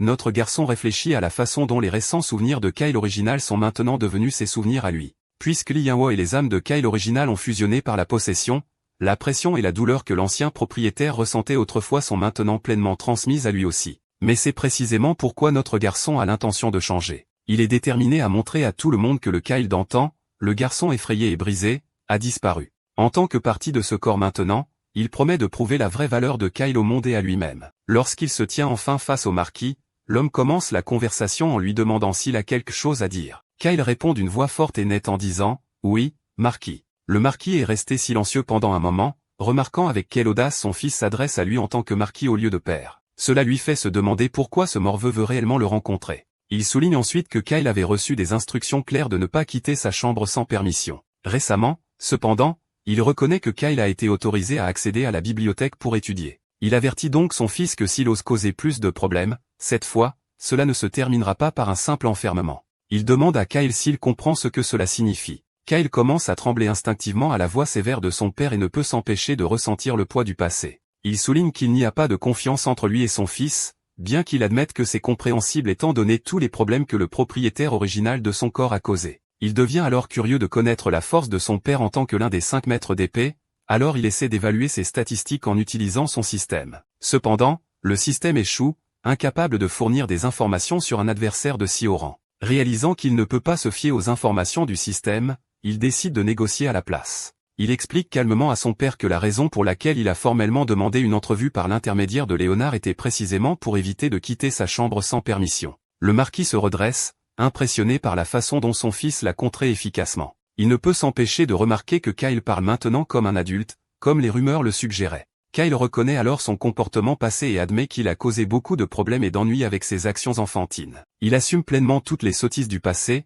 et avec une révérence respectueuse, il exprime sincèrement ses regrets. Il promet de changer pour le mieux. Le père est complètement déconcerté par le changement radical du comportement de son fils. Comment un morveux comme Kyle pourrait-il même penser à s'excuser? Il est étonné qu'un enfant qui avait l'habitude de blâmer les autres et de s'irriter tous les jours dise maintenant quelque chose comme ça. Alors que notre garçon décide de parler une fois de plus, son père se prépare anxieusement à ce qui pourrait arriver ensuite. Kyle lâche alors une bombe selon laquelle il veut conclure un accord avec lui. Curieux, le marquis demande quel genre d'accord Kyle a en tête. Notre garçon, tout d'abord, rappelle à son père qu'il a déjà dû recevoir un rapport de Léonard sur le fait qu'il a surmonté sa maladie d'Hermafime. Le père confirme qu'il en a entendu parler, mais trouve difficile de croire qu'une chose aussi miraculeuse puisse réellement se produire. Kyle insiste sur le fait que c'est vrai. Pour prouver son point de vue, il conjure le feu dans sa main, révélant à son père qu'il possède maintenant les capacités magiques du premier cercle. Le père est complètement époustouflé une fois de plus. Il ne croyait pas vraiment les paroles de Léonard, mais voir les capacités magiques de Kyle de ses propres yeux le laisse sans voix. Il confirme qu'il peut voir le mana circuler à l'intérieur du corps de Kyle. Notre garçon affirme également que c'est vrai et qu'il ne fera que devenir plus fort avec le temps. Les mages qui surmontent l'Hermimum sont connus pour leur potentiel exceptionnel. Lord Kyle ajoute qu'il ne lui a fallu que quelques jours pour atteindre le premier cercle en autodidacte, et on dit qu'un mage de ce niveau a autant de valeur qu'un ordre de chevalerie entier. Il reconnaît que la famille Saltarian est célèbre pour son maniement de l'épée, mais avoir une magie de premier ordre parmi les descendants directs serait un atout majeur. Il suggère que si la famille soutient son évolution en tant que mage, il continuera à perfectionner ses compétences et apportera une contribution significative. Il espère devenir un atout majeur et aider le marquis Celtarien à se distinguer à la fois par le maniement de l'épée et par la magie, élevant ainsi le statut de leur famille dans le pays. Lord Kyle termine en demandant à son père ce qu'il pense de la proposition. Il lui rappelle qu'il s'agit d'un accord qui profite à la fois à la famille et à lui-même et lui demande d'envisager d'investir en lui en tant que talentueux. Après avoir mis son père dans une situation délicate avec sa proposition, Lord Kyle réfléchit également à la nature des concessions de la vie. Il sait que la meilleure façon de gagner des faveurs est de montrer ce que l'on peut offrir en retour. La famille Salterian accorde plus de valeur à son honneur et à ses avantages qu'à tout le reste, et le simple fait de montrer son sang familial ne persuadera pas son père. Le Kyle précédent essayait d'attirer l'attention en créant des problèmes, mais ses méthodes se sont retournées contre lui. Mais notre garçon est bien plus sage que le Kyle précédent, et il comprend qu'aligner les intérêts mutuels peut rapprocher même les relations les plus difficiles. Pendant ce temps, le père est à court de mots. Il se demande si c'est vraiment le même Kyle qu'il connaissait, car il semble si différent de l'enfant qu'il était autrefois. Lord Kyle a de nouveau demandé à son père de le soutenir et de l'aider à développer son talent. Bien sûr, ce changement soudain dans le comportement de son fils a officiellement déconcerté son père, et il ne sait même pas comment répondre. Il se demande sans cesse si c'est vraiment l'enfant qu'il connaissait. La façon dont Kyle parle avec tant d'efficacité et négocie si bien était quelque chose que son père n'attendait jamais de lui. Réaliser ce que l'on veut par la négociation et apprendre à utiliser le pouvoir et l'autorité est une compétence essentielle pour les enfants aristocrates. Il est difficile de croire que l'enfant qui piquait des colères dit maintenant des choses comme ça. L'enfant qu'il considérait autrefois comme un raté et qu'il avait négligé a fait preuve d'une croissance remarquable. Finalement, il décide de reconnaître Lord Kyle comme un atout précieux pour la famille Celtron. Sans surprise, le fils est momentanément surpris lorsque son père accepte immédiatement. L'homme promet ensuite également qu'il fournira tous les fonds et les pierres magiques nécessaires à ses études et dit à son fils de s'assurer qu'il montre sa valeur. Lord Kyle sourit en réponse et assure à son père qu'il sera à la hauteur de ses attentes. Quelques jours plus tard, nous voyons les visages surpris de Léonard et d'Urciel. Apparemment, ils se tiennent dans le nouvel atelier de magie que Lord Kyle a acquis pour développer sa magie. Il a l'air très satisfait et demande fièrement leur avis. Il explique comment il a renforcé tout l'endroit avec des artefacts de magie de barrière, l'a équipé d'outils pour fabriquer des potions et des artefacts, et il est également heureux qu'il n'y ait plus de trous dans les murs maintenant. Léonard a été le premier à réagir, et il a clairement l'air fasciné par le fait que Lord Kyle ait réussi à se payer tout cela étant donné son coût élevé. C'est alors que notre garçon s'est rendu compte qu'il avait oublié de mentionner que tout cela était financé par son père. Il explique qu'il n'a eu qu'à charmer un peu son père, et il a volontiers fourni les fonds. Léonard est un peu effrayé par cela, trouvant difficile de croire que des charmes pourraient réellement fonctionner sur quelqu'un comme Rantan Celtarion. Lord Kyle ouvre ensuite une autre sous-salle dans son atelier et invite Urciel à jeter un coup d'œil. À l'intérieur, elle voit encore plus d'équipements soigneusement disposés sur les étagères, mais ce n'est pas le principal point fort ici. Lord Kyle explique qu'il est difficile d'utiliser la magie spirituelle librement dans la pièce principale, alors il s'est assuré d'aménager un espace séparé pour cela. Cette nouvelle zone est équipée d'une insonorisation et d'une protection contre la poussière afin qu'elle puisse pratiquer la magie spirituelle sans aucun souci. Urciel a l'air anxieuse en regardant autour d'elle parce qu'elle n'est pas sûre de mériter vraiment autant. Lord Kyle lui dit joyeusement que c'est à elle de l'utiliser autant qu'elle le souhaite. Il lui rappelle qu'il ne veut pas qu'elle soit juste une servante effectuant des tâches subalternes, et il veut qu'elle devienne une mage spirituelle irremplaçable qui deviendra son aide de confiance. Sans surprise, la jeune fille baisse la tête, émue par la haute estime que son maître lui porte. Elle se met même à pleurer et promet de travailler dur, d'apprendre avec diligence et de devenir quelqu'un qui lui sera vraiment utile. Alors qu'elle fait cette promesse, sa cote de popularité s'élève à 70. Au moment même où il partage ce moment sincère, les pierres sur les étagères commencent à réagir, et une énergie brillante commence à illuminer la zone. Il regarde autour d'eux et voit que le cercle de magie spirituelle s'active soudainement tout seul. Lorca lui demande si elle a fait quelque chose, mais elle le nie. Mais il ne lui faut pas longtemps pour réaliser ce qui se passe. L'énergie bleue commence à se coalescer et se transforme en une créature duveteuse et mignonne avec des ailes qui se précipitent rapidement vers Herciel et la serrent fermement. Notre garçon nous confirme que ce que nous venons de voir était un rituel d'invocation d'esprit et que la mignonne boule duveteuse est un familier. Étant donné qu'il s'est immédiatement accroché à Herciel, il est clair que c'est elle qui a invoqué l'esprit. Il n'est cependant pas trop surpris, compte tenu de son talent pour la magie spirituelle. Il la complimente sur ses compétences, mais Urciel souligne qu'elle n'a littéralement rien fait. Lorca, en réponse, explique que la magie spirituelle est différente du lancement de sorts ou de la récitation d'incantations. Il s'agit de ressentir l'énergie de l'esprit dans la nature et de se connecter avec lui à travers l'âme. Lorsque ses émotions étaient exacerbées, les pierres spirituelles de son atelier ont répondu et ont invoqué l'esprit pour elle. Il lui dit ensuite de regarder les étagères où toutes les pierres spirituelles qui étaient auparavant là ont maintenant disparu. Urciel est déconcerté de constater que c'est vrai et se sent un peu mal à l'aise à ce sujet, mais le garçon la rassure en lui disant que ce n'est pas grave car elles étaient censées être utilisées de toute façon. Alors que l'esprit s'accroche à la jeune fille, Lorca réfléchit au fait qu'il ne s'attendait pas à ce qu'elle invoque un esprit si rapidement. Il est très curieux de savoir quel genre d'esprit c'est. Lorsqu'il essaie d'utiliser son système pour l'examiner, le système révèle qu'il s'agit d'un esprit de haut rang et qu'il ne peut pas être identifié avec perspicacité. Il lui demande alors directement quel genre d'esprit c'est. Urciel discute avec une petite boule de poil et répond que l'esprit est connu sous le nom de Shira, un ancien esprit de lumière. Lorca est choqué par cette révélation, et il a du mal à croire que ce petit esprit potelé est en fait l'ancien esprit de lumière légendaire. Eh bien, il semble qu'il ait peut-être agacé l'esprit en l'appelant potelé. Apparemment, les esprits anciens sont si rares que même les mages spirituels de haut niveau pourraient ne réussir à en invoquer un qu'après avoir versé toutes leurs pierres spirituelles dans le processus et y avoir passé des jours et des nuits. Le fait qu'Urciel ait pu invoquer cet esprit en un seul coup est absolument ahurissant. Ce qui est encore plus fascinant, c'est qu'elle ait pu invoquer l'esprit inconsciemment. Pendant ce temps, l'esprit est toujours furieux d'être appelé potelé et commence à pincer notre garçon sans relâche. Urciel explique alors rapidement que ce n'est pas la véritable forme de l'esprit. Et s'il reprend sa forme normale, tout le manoir pourrait s'effondrer. L'oiseau arrête finalement de pincer Lorca.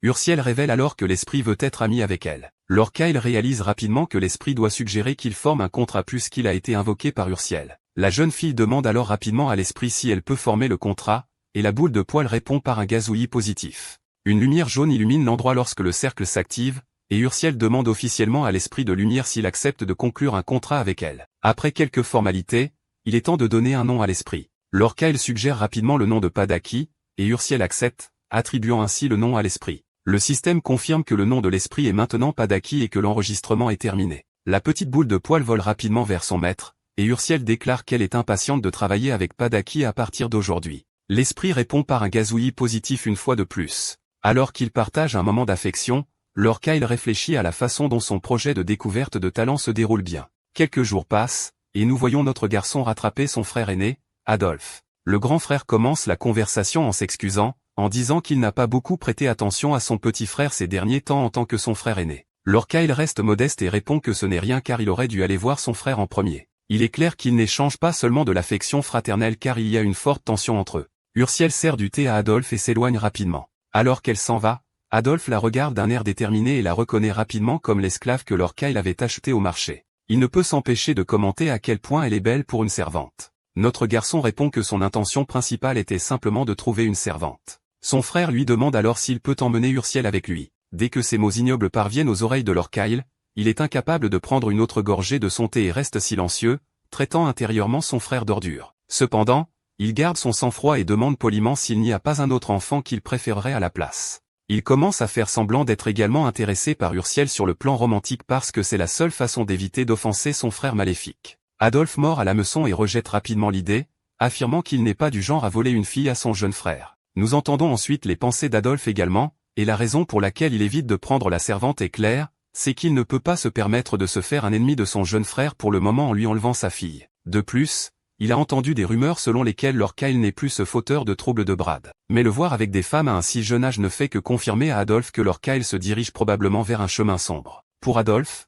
cela rend encore plus facile de conduire son frère plus loin dans l'ombre. Adolphe commence alors à le taquiner, disant que s'il avait su que son jeune frère était un jeune homme aussi intéressant, il aurait essayé de se rapprocher plus tôt. Il souligne à quel point Lorca s'est amélioré, ce à quoi notre garçon est simplement d'accord, mentionnant que la vie quotidienne ne pose plus de problème majeur maintenant. Son Hermafim n'est pas encore complètement rétabli, mais il s'améliore progressivement. On dirait que le grand frère ne s'attendait pas à entendre cela, et il demande aussitôt si Kyle se rétablit réellement. Lord Kyle explique que c'est une maladie de longue durée, donc difficile à guérir en une seule fois, mais que son état s'améliore progressivement. Il montre ensuite un peu de magie à son frère, lui disant que c'est un sort qu'il a créé qui est environ 1,5 fois plus puissant que la magie ordinaire. Il demande à Adolphe ce qu'il en pense. Eh bien, le grand frère est assez impressionné de voir que Kyle peut aussi créer des sorts. Ce qui le choque, c'est que Lord Kyle apprend la magie rapidement, même s'il n'est pas complètement guéri de sa maladie. Il commence à s'inquiéter que notre garçon ne devienne un obstacle à la succession de l'héritier. Il ne peut s'empêcher de remarquer que l'attitude de Lord Kyle a soudainement changé,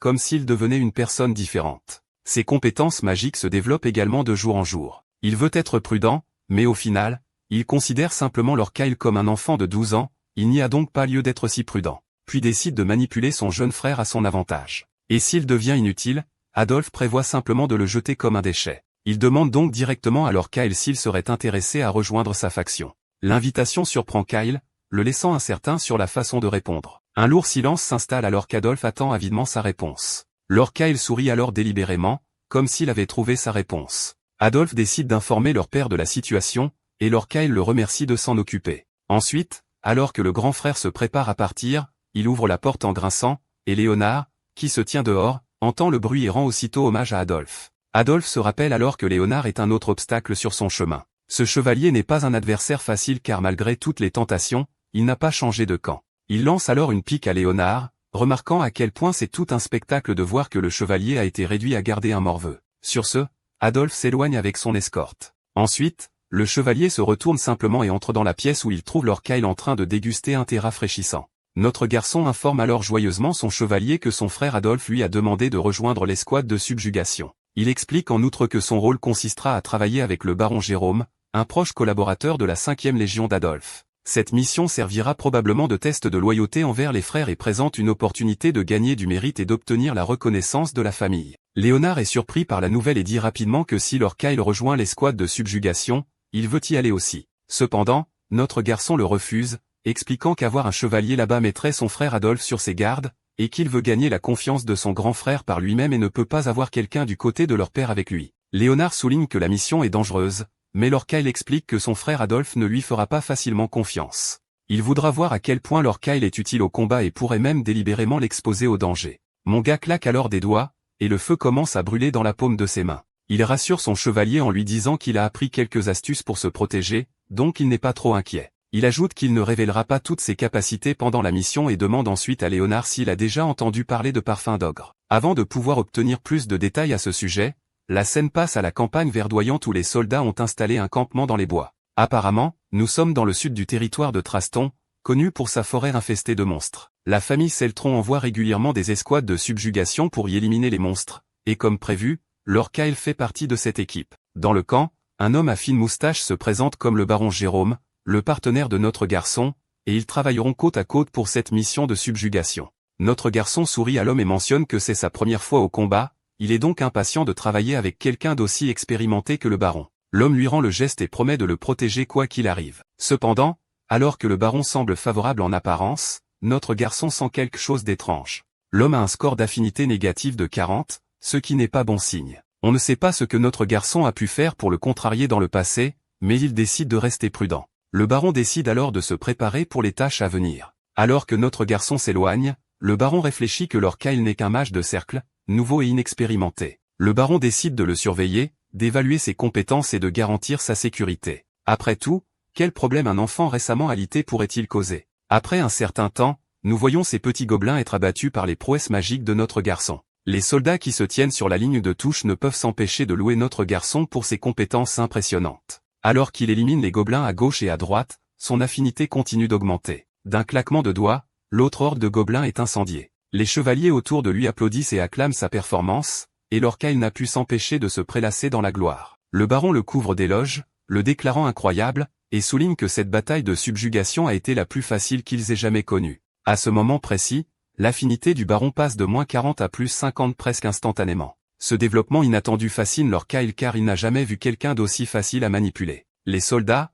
d'un autre côté, continuent leur danse joyeuse, et le baron est convaincu que frère Adolphe sera ravi d'apprendre la performance de Lord Kyle. Cela met un sourire sur le visage de notre garçon car son premier plan est déjà assuré, et il est maintenant temps de passer à la deuxième partie. Alors que la nuit tombe, tout le monde se rassemble au camp pour une célébration arrosée de leur victoire facile et sans stress. Lord Kyle minimise son rôle, disant qu'il n'y a rien à le féliciter, mais le baron insiste pour reconnaître ses incroyables compétences magiques. Les autres soldats sont d'accord, admettant qu'ils avaient initialement mal compris leur jeune seigneur. Il souligne à quel point il est encore si jeune et qu'il avait vécu dans le manoir, ce qui les a amenés à croire qu'il aurait du mal à la fois au combat et au camping. Leurs attentes sont complètement bouleversées lorsque non seulement Lord Kyle participe courageusement à la bataille, mais il ne se plaint pas non plus des conditions de camping difficiles. En fait, il se révèle assez mature pour son âge. Lorsqu'on lui pose la question, notre garçon explique que puisque son frère Adolphe a dû faire face à ces défis lors des subjugations de monstres, il a estimé qu'il devait également se montrer courageux et mature, tout comme son grand frère Adolphe. Tout le monde est profondément ému par ces mots, et certains versent même des larmes à l'idée de l'admiration de Lord Kyle pour son frère Adolphe. Il semble que la stratégie de notre garçon ait parfaitement fonctionné. Les soldats ont rapidement accepté de faire rapport à frère Adolphe sur cette performance incroyable, et ils sont impatients d'informer Adolphe à quel point son jeune frère l'aime. La faveur monte également jusqu'à 60 car tout le monde ressent une chaleureuse appréciation pour lui. Alors que minuit approche et que tous les soldats dorment profondément, Lord Kyle décide de jeter un coup d'œil rapide avant d'aller se coucher. Le garde en patrouille lui demande de ne pas aller trop loin, et sur ce, notre garçon s'en va aussitôt. Lord Kyle est en fait ravi que cette bande de têtes stupides ne se doute de rien simplement parce qu'il le considère comme un enfant. Il réfléchit également à la façon dont la plupart des chevaliers se sont endormis après avoir célébré leur victoire toute la nuit. Il y a quelques gardes encore en service, mais il ne semble pas être une grande menace. À ce moment-là, il sort une bouteille de parfum. Il s'avère qu'il s'agit de parfum d'ogre, qui peut invoquer des ogres dans un rayon de 10 km. Il avait l'habitude de cultiver l'expérience avec ceux-ci dans le jeu,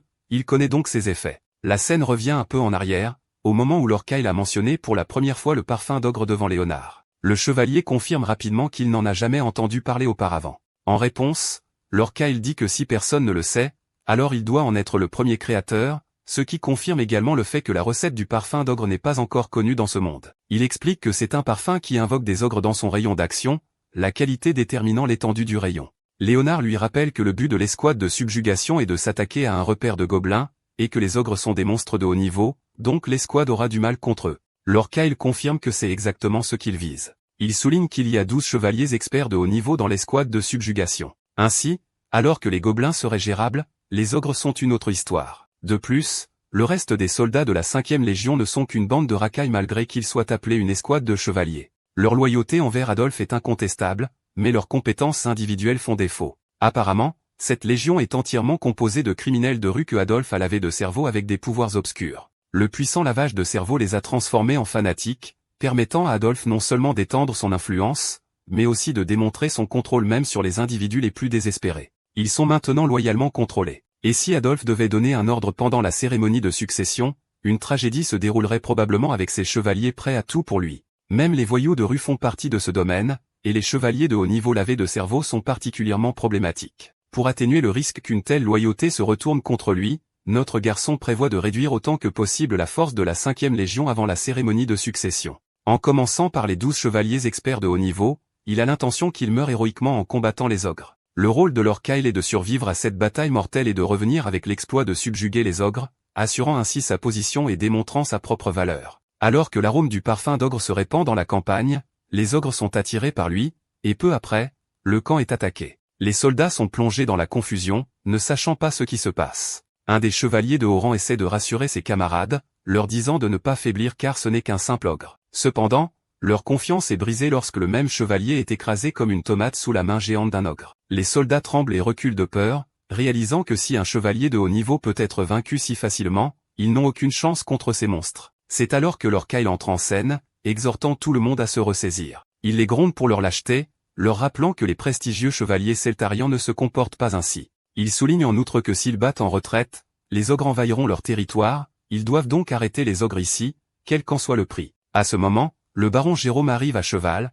soulagé de voir que notre garçon est sain et sauf. Il dit à Kyle de s'échapper pendant qu'il s'occupe du monstre, soulignant que sa sécurité est sa priorité absolue, mais notre garçon déclare fermement qu'il ne s'enfuira pas. Il explique clairement qu'il restera et se battra avec tout le monde jusqu'à la fin car il ne peut pas affronter frère Adolphe s'il abandonne ses partisans et s'enfuit seul. Il demande à la fine moustache si sa décision pose problème. Le baron est assez touché par la bravoure dont notre garçon fait preuve et le regarde avec admiration. C'est alors que Kyle lance un sort, donnant au baron un coup de pouce supplémentaire. Alors que le sort fait son effet, le baron se sent plus léger et plus revigoré. Kyle explique que comme il est encore un mage de premier cercle, il soutiendra et contrôlera depuis l'arrière. Il dit au baron de prendre les devants et de se battre courageusement. L'homme accepte rapidement l'ordre de son jeune seigneur. Saisissant fermement son épée, il descend de son cheval et réfléchit au courage et à la position inébranlable de Kyle dans la bataille. Il reconnaît que notre garçon est en effet un atout irremplaçable pour frère Adolphe, et il décide de lui signaler que son petit frère lui est tout à fait loyal. Avec une posture déterminée,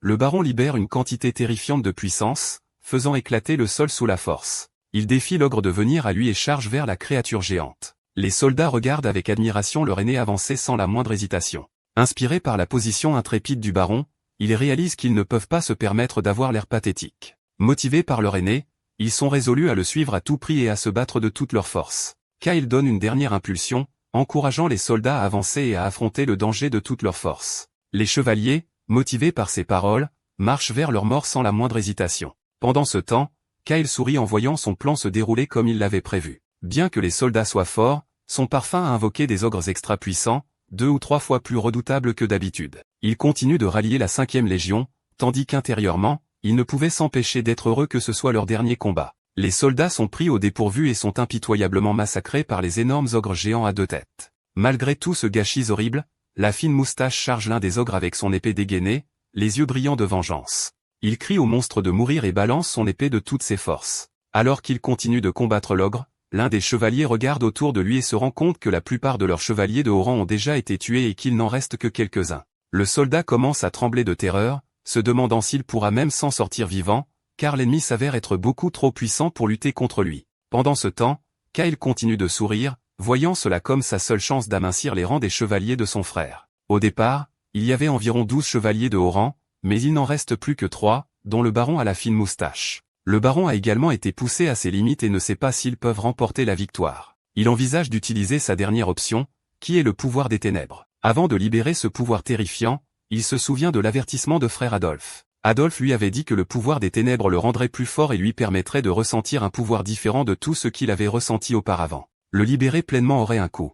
Il serait incapable de revenir à son ancien moi, se transformant en une bête frénétique et perdant son humanité. Par conséquent, Adolphe lui a conseillé de ne pas libérer ce pouvoir imprudemment. La fine moustache se débat avec la décision, sachant que l'utilisation de ce pouvoir pourrait être un dernier recours dans leur situation désespérée. Malgré le danger, il décide de libérer son pouvoir sombre. Il sait que même s'il est capable de vaincre l'ogre à 2 têtes, il ne pourra pas contenir sa rage, et perdre le contrôle est toujours préférable à mourir comme un agneau. Cependant, juste au moment où il se prépare à libérer son pouvoir, un éclair descend du ciel, frappant la bête et l'étourdissant complètement. Il s'avère que l'éclair venait de Kyle. Il ordonne à Fine Moustache de pénétrer les lignes ennemies pendant qu'il assure la couverture depuis le rivage. Fine Moustache déborde d'admiration pour notre garçon. Il approuve rapidement le plan tout en se sentant rassuré de ne finalement pas avoir à recourir à ses pouvoirs sombres. Kyle lance alors un sort connu sous le nom de purification de l'esprit, qui guérit rapidement tous ceux qui se trouvent à portée. Fine Moustache est à la fois choqué et surpris par les faits, car ils se sentent revigorés et leurs esprits sont éclaircis. Cela rajeunit leur résolution, leur rappelant qu'ils sont la 5e Légion sous le commandement d'Adolphe. Dynamisé et concentré, il recommande de combattre l'ogre à 2 têtes avec une détermination renouvelée. L'un des chevaliers d'élite frappe le monstre en plein sur sa tête envahie par la végétation, mais l'ogre l'envoie voler d'une seule gifle. Et avec celui-ci à terre, il ne reste plus que 2 chevaliers d'élite. Le monstre se retourne, saisit le chevalier restant et l'écrase contre un arbre avec une telle force qu'il ne reste plus qu'une éclaboussure de sang. Il ne reste donc plus qu'un seul chevalier d'élite en vie, le baron Jérôme. Kyle se contente de sourire après avoir vu son plan se concrétiser. Vous voyez, son objectif principal était d'éliminer les 12 chevaliers d'élite dotés de la magie noire d'Adolphe. Et avec 11 morts, il ne reste plus que le baron Jérôme. La fine moustache tremble de peur en voyant les restes de ses camarades éparpillés autour de lui. Malgré sa peur, il reste résolu et dit à Kyle de lancer ce sort une fois de plus, promettant qu'il mettra bientôt fin à la vie de l'ogre muté. Kyle, en revanche, affiche simplement son sourire habituel, et il lance finalement le sortilège d'enlèvement, et ses appendices ressemblant à des mains surgissent de nulle part pour saisir le chevalier de tous les côtés, le rendant incapable de bouger. Le chevalier est complètement déconcerté par son incapacité à bouger. Kyle lui dit calmement de garder les yeux en avant car l'ogre est juste devant lui. C'est alors que l'ORC commence à sourire à la vue de sa proie immobilisée, lève la main et écrase la fine moustache d'un coup brutal, laissant les autres soldats sous le choc et la consternation. Ils sont désemparés maintenant que leur aîné est mort. L'ogre tourne ensuite son attention vers les soldats restants. Mais avant qu'ils ne puissent agir, une tempête de feu frappe le monstre, le brûlant vif et laissant les soldats dans une admiration absolue. L'ogre s'effondre sur le sol, vaincu et brûlé. Kyle descend de la colline et atterrit directement au-dessus du corps rôti de l'ogre. Avec précision, il retire un cristal du corps du monstre, qui semble faire partie d'une unité d'élite. Son plan étant officiellement mis en œuvre comme prévu, il décide de conclure sa mascarade. Il annonce à tout le monde que l'ogre mutant a été vaincu, et il attribue le mérite au sacrifice du baron qui a donné à Kyle l'occasion de frapper et de vaincre le monstre. Il loue également les 12 vaillants chevaliers qui se sont battus de manière désintéressée. Alors que le soleil se lève, Kyle conclut son discours en disant qu'ils ont enfin réussi et qu'ils vivront pour voir un autre jour. Au début, tout le monde est bouche bée et ne sait pas comment réagir, mais bientôt ils commencent à rayonner de bonheur face à leur victoire durement gagnée. Ils célèbrent en levant les mains en l'air, se réjouissant du triomphe. Alors que le groupe commence son voyage de retour au manoir, notre garçon réfléchit au succès remarquable de la subjugation. L'extermination de l'ogre mutant à 2 têtes, ainsi que l'objectif initial d'anéantir la tribu des gobelins, est une réussite importante. Cependant, cela a eu un coût élevé, et les sacrifices n'ont pas été minimes. Une fois qu'ils ont finalement atteint le manoir, frère Adolphe est choqué et demande rapidement si le baron Jérôme est réellement mort. Kyle répond sombrement que le baron a combattu l'ogre mutant jusqu'à la mort, et sans sa bataille acharnée, personne, y compris Kyle lui-même, n'aurait survécu. Dévasté par la nouvelle, Adolphe retire les rideaux recouvrant le cadavre de son subordonné le plus loyal. Il est en effet choqué de voir que le baron Jérôme est mort, mais ce qui l'inquiète encore plus, c'est qu'il semble que le baron n'ait pas puisé dans le pouvoir des ténèbres. La perte du baron Jérôme et des chevaliers experts de haut niveau est un coup dur pour Adolphe, et cela le plonge dans une rage furieuse, bien qu'il n'exprime pas sa colère directement. Au lieu de cela, il fait semblant d'être inquiet et exprime son soulagement que son petit frère soit toujours en vie. Il reconnaît que la victoire de Kyle sur l'ogre mutant est louable et dit qu'il en informera leur père et veillera à ce qu'il soit dûment récompensé pour ses réalisations. Le jeune frère répond avec un large sourire et remercie Adolphe pour ses paroles. Alors qu'il commence enfin à entrer dans le manoir, Kyle sourit en lui-même, se demandant s'il a vraiment réussi à tromper son grand frère. La nuit tombe, et nous retrouvons notre garçon avec son chevalier et sa servante, l'air plutôt satisfait de lui-même. Il raconte comment il a réussi à faire d'une pierre 2 coups. Il a affaibli la force de la 5e Légion et s'est attiré les faveurs de frère Adolphe. De plus, il a attrapé le noyau de l'ogre muté, ce qui sera super utile pour traiter l'ernimum. Eh bien, à bien y penser, c'est plutôt comme toucher 3 oiseaux avec une seule pierre. Quoi qu'il en soit, Léonard est soulagé qu'il soit revenu sain et sauf, mais il note que c'était assez dangereux. Kyle hausse simplement les épaules, disant qu'un ogre muté n'était pas grand-chose pour lui, et il est sûr qu'il aurait pu s'en occuper sans transpirer. Il voulait simplement faire semblant d'être plus faible pour montrer à tout le monde qu'il n'est qu'un enfant inoffensif. Léonard demande ensuite s'il prévoit de rester avec le camp de frère Adolphe et quels sont ses plans pour leur Abel. Kyle se contente de sourire en réponse et lui dit d'attendre et de regarder, confiant que frère Abel viendra le chercher de son propre chef. Quelques jours plus tard, les principaux membres de la famille Salterian se réunissent dans la salle de conférence pour examiner les résultats de la subjugation et décider comment répartir le butin. Au cours de la discussion, le marquis mentionne qu'il souhaite parler du rôle de Kyle dans la défaite de l'ogre et ouvre la discussion à toute objection. Il y a un murmure de surprise et d'incrédulité parmi les membres de la famille qui ont du mal à croire que Kyle ait même été impliqué dans la défaite du monstre. D'un autre côté, Adolphe est assis avec un sourire suffisant, complotant déjà de garder Kyle fermement de son côté. L'un des membres de la salle de conférence lève finalement la main, soulignant que le rôle prétendument important de Kyle dans la partie de chasse semble un peu exagéré. Ce critique est le baron Hemington, un homme assez corpulent connu pour son franc-parler. Le marquis demande des éclaircissements, et le baron Hemington répond que, bien qu'il soit bien connu à quel point le marquis adore son plus jeune fils et le félicite souvent, la réalité est que Kyle n'est qu'un magicien du premier cercle, essentiellement un apprenti novice en magie. Considérant les ennuis que notre garçon a causés par le passé, Hemington fait valoir que le simple fait de participer à la subjugation et de revenir sain et sauf ne justifie pas d'être crédité de la défaite du monstre. Il est difficile de croire que quelqu'un puisse mûrir aussi rapidement du jour au lendemain et jouer un rôle aussi central. Il souligne également que Kyle a toujours été un enfant difficile jusqu'à présent. Les autres membres de la famille semblent acquiescer,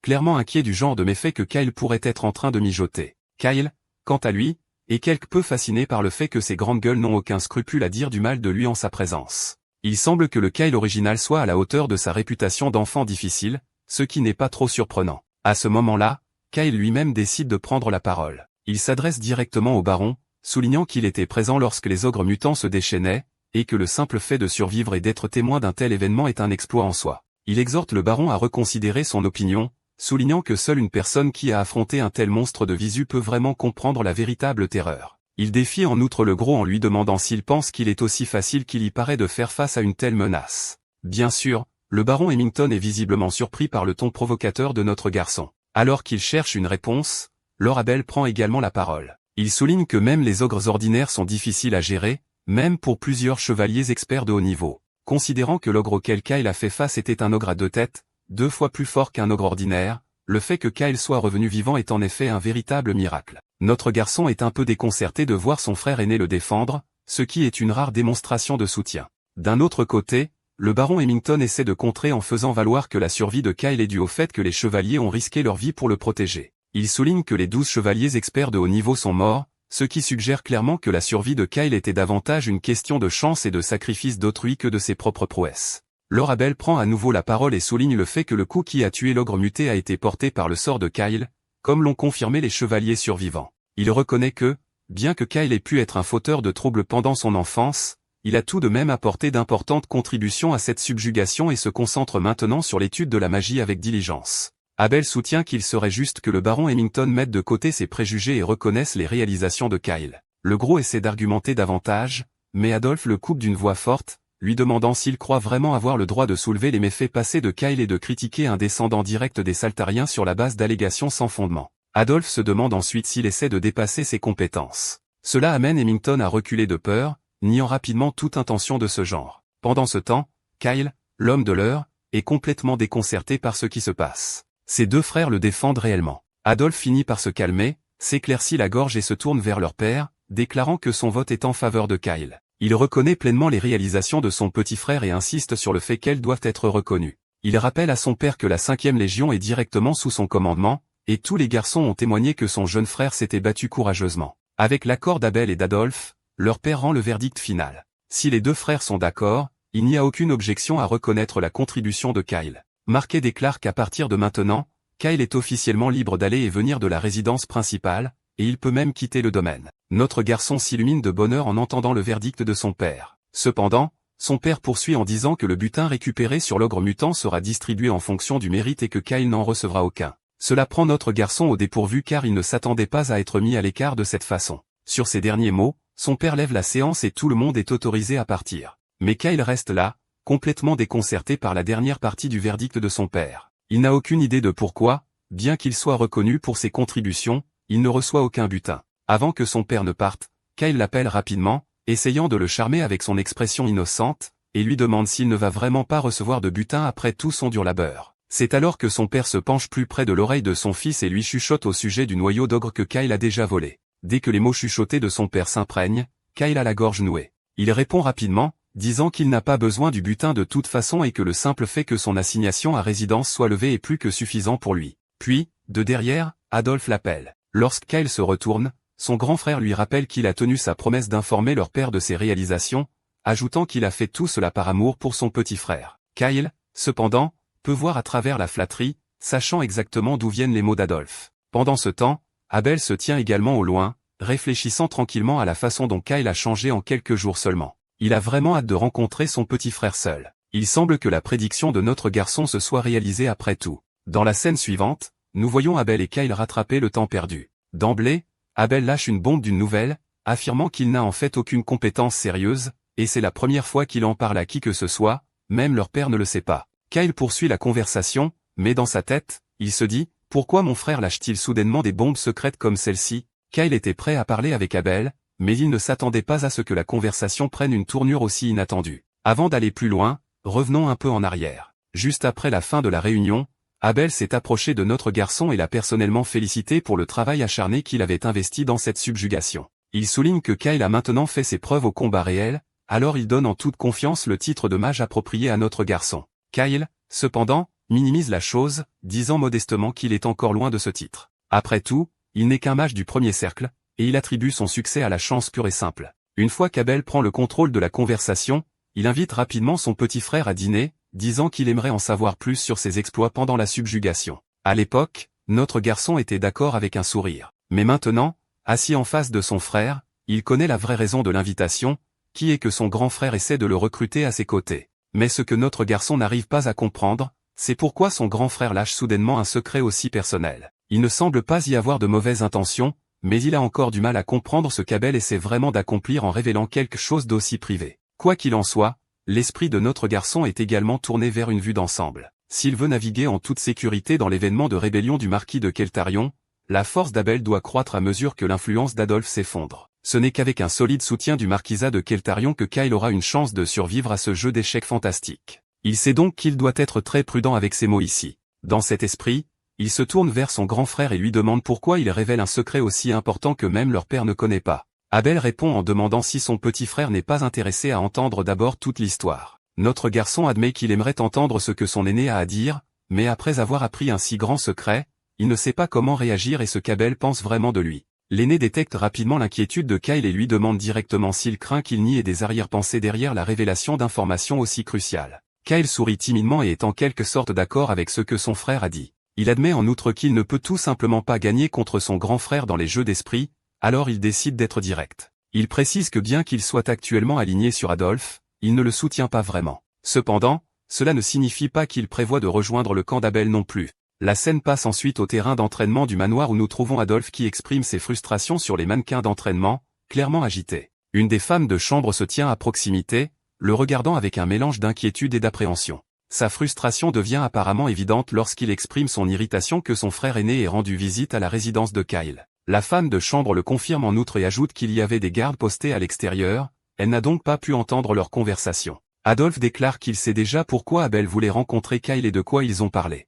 Il précise qu'il a été le premier à jeter son dévolu sur notre garçon et qu'il ne va pas le perdre facilement au profit d'Abel. Il ordonne ensuite à la femme de chambre d'empoisonner la nourriture de Kyle s'il montre le moindre signe de vouloir rejoindre Abel, soulignant que c'est précisément la raison pour laquelle elle y a été postée. La dame a l'air anxieuse et effrayée par ces ordres sévères, mais accepte à contre-cœur d'exécuter la tâche. La scène revient à la rencontre de Kyle et Abel. Lorsque l'aîné lui demande pourquoi il n'est pas intéressé à rejoindre son camp, notre garçon hésite à répondre. Eh bien, nous venons tous de voir ce qu'Adolphe complote contre notre garçon s'il rejoint le camp d'Abel, il n'est donc pas surprenant qu'il ne veuille pas se joindre. Mais il ne dit rien à Abel à ce sujet. Au lieu de cela, il le surprend en disant qu'Abel est une personne gentille. Eh bien, cette réponse inattendue prend l'aîné au dépourvu tandis que notre garçon continue de dire à quel point son frère aîné est gentil. Apparemment, les mots de Kyle sont sincères, d'autant plus que son système montre que le niveau d'affection d'Abel envers lui est nul. C'est en fait un signe positif étant donné que la plupart des gens ont des scores et de l'affection négatifs envers notre garçon.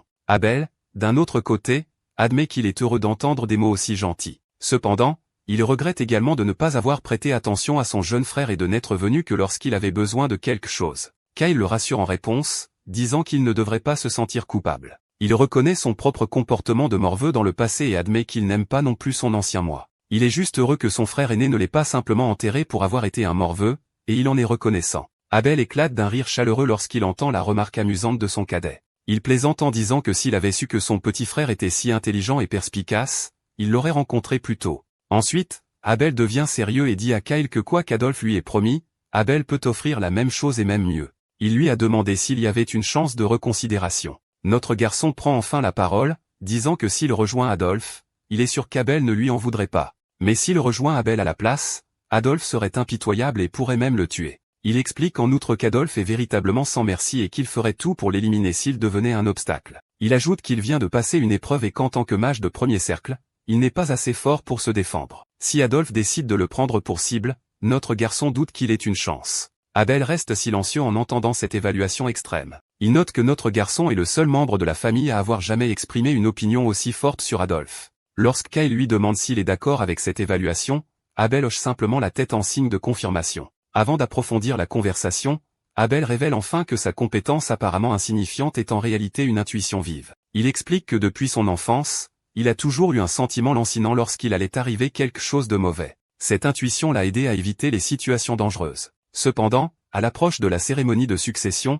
ses sentiments inquiétants se sont intensifiés, surtout en ce qui concerne Adolphe qui dégage de très mauvaises ondes. Abel admet cependant qu'il n'a pas de preuves concrètes pour confirmer les mauvaises intentions d'Adolphe, il ne peut donc pas en être entièrement sûr. Cette révélation fascine un peu notre garçon. Il commence à se demander si Abel est réellement conscient de ce qui se passe autour de lui. Ce qui est surprenant, c'est que ce niveau de perspicacité devrait être juste une prévoyance de bas niveau, mais Abel semble également sentir l'énergie noire, et il n'a jamais eu cette capacité dans le jeu. Cela l'amène à se demander ce qui se passe. Se pourrait-il que depuis qu'il est entré dans ce monde de jeu, juste au moment où Kyle a développé de nouvelles capacités, d'autres PNJ aient également changé? Il se souvient comment Herschel, qui était censé être un personnage mineur, a développé un talent inné pour la magie spirituelle. Quoi qu'il en soit, Abel reprend la parole, disant que même si Adolphe et son jeune frère est deuxième sur la liste pour le marquisat, leur père ne pense pas qu'il franchira de lignes dangereuses même s'il devient un peu extrême. Abel essaie juste de rester prudent à cause de ce sentiment inquiétant qu'il a à propos d'Adolphe. Il admet que ce n'est pas suffisant pour convaincre les autres,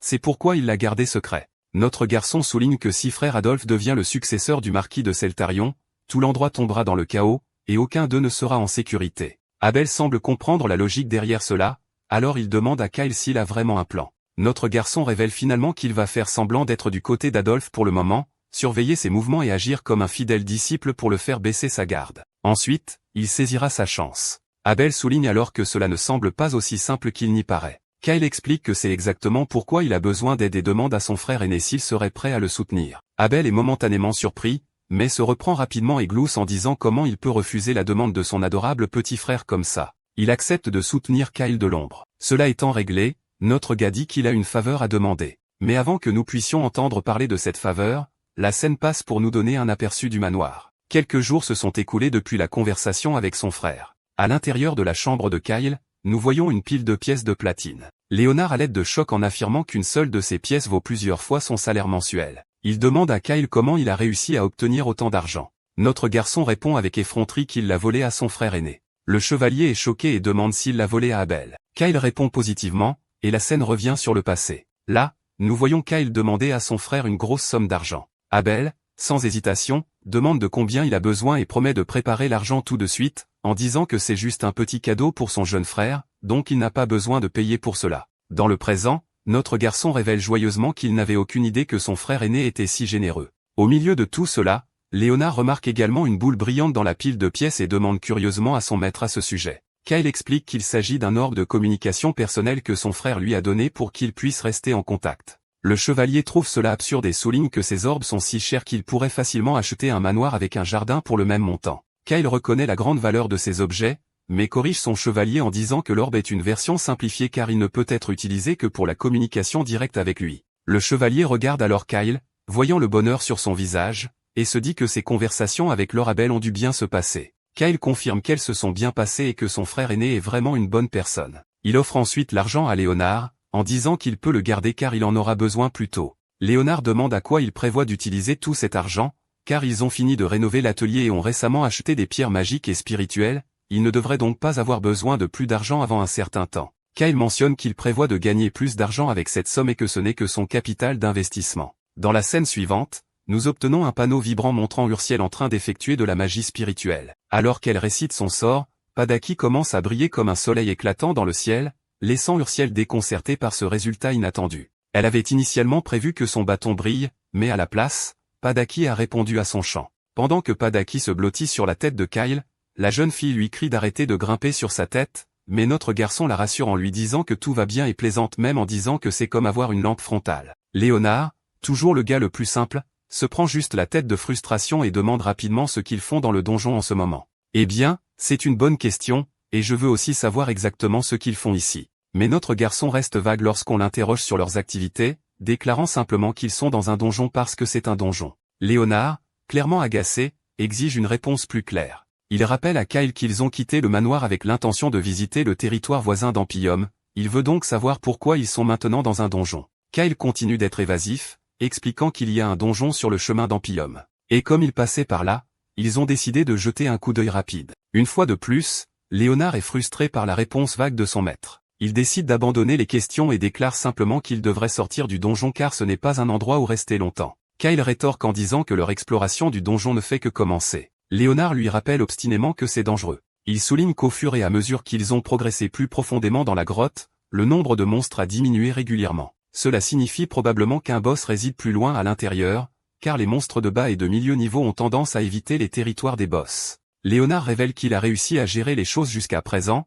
mais il n'est pas sur des défis auxquels il pourrait être confronté s'il continue. Il insiste sur le fait qu'ils devraient faire demi-tour tant qu'ils le peuvent encore. C'est alors que Kyle indique clairement qu'ils ne font pas demi-tour parce que le boss est exactement ce qu'ils recherchent. Léonard est choqué par la révélation de son maître et demande si le fait de quitter la maison sous prétexte d'aller à Empylam n'était qu'une couverture. Kyle répond que ce n'était pas tout à fait incorrect car ils ont des affaires à Empylam. Cependant, Il explique qu'il savait qu'il y avait un donjon sur le chemin. S'il avait mentionné dès le début qu'ils allaient explorer le donjon, il n'aurait pas pu quitter la maison seul. 2 fois plus de gardes les auraient suivis. Il est sûr que les espions de son deuxième frère et les gardes de son frère aîné l'auraient accompagné également, ce qui n'est pas une bonne chose du tout. Il aurait été impossible d'explorer le donjon avec une telle foule. Et si un combat avait éclaté entre eux, tout le monde aurait été pris au milieu. De plus, il y a des problèmes avec Ursiel. Étant donné qu'Ursiel s'entraîne à la magie spirituelle, que Kyle veut garder secrète, il n'a informé que son père et ne veut pas que ses frères le sachent pour le moment. Par conséquent, faire sortir Padaki devant les gens serait problématique. Il aborde ensuite le problème principal, révélant que le plus gros problème est de partager le butin s'ils amènent plus de monde. Mais Léonard souligne qu'avec seulement eux 3, c'est assez imprudent. Il reconnaît qu'il est peut-être un chevalier expert de haut rang, mais Erchild vient tout juste de commencer à apprendre la magie spirituelle. Alors que le chevalier maintient sa protestation, Kyle prend enfin la parole avec un ton enflammé qui laisse le chevalier stupéfait et silencieux. Kyle lui rappelle que ce n'est pas parce qu'il agit. D'accord, c'est la fin de l'histoire. Merci d'avoir regardé. À la prochaine.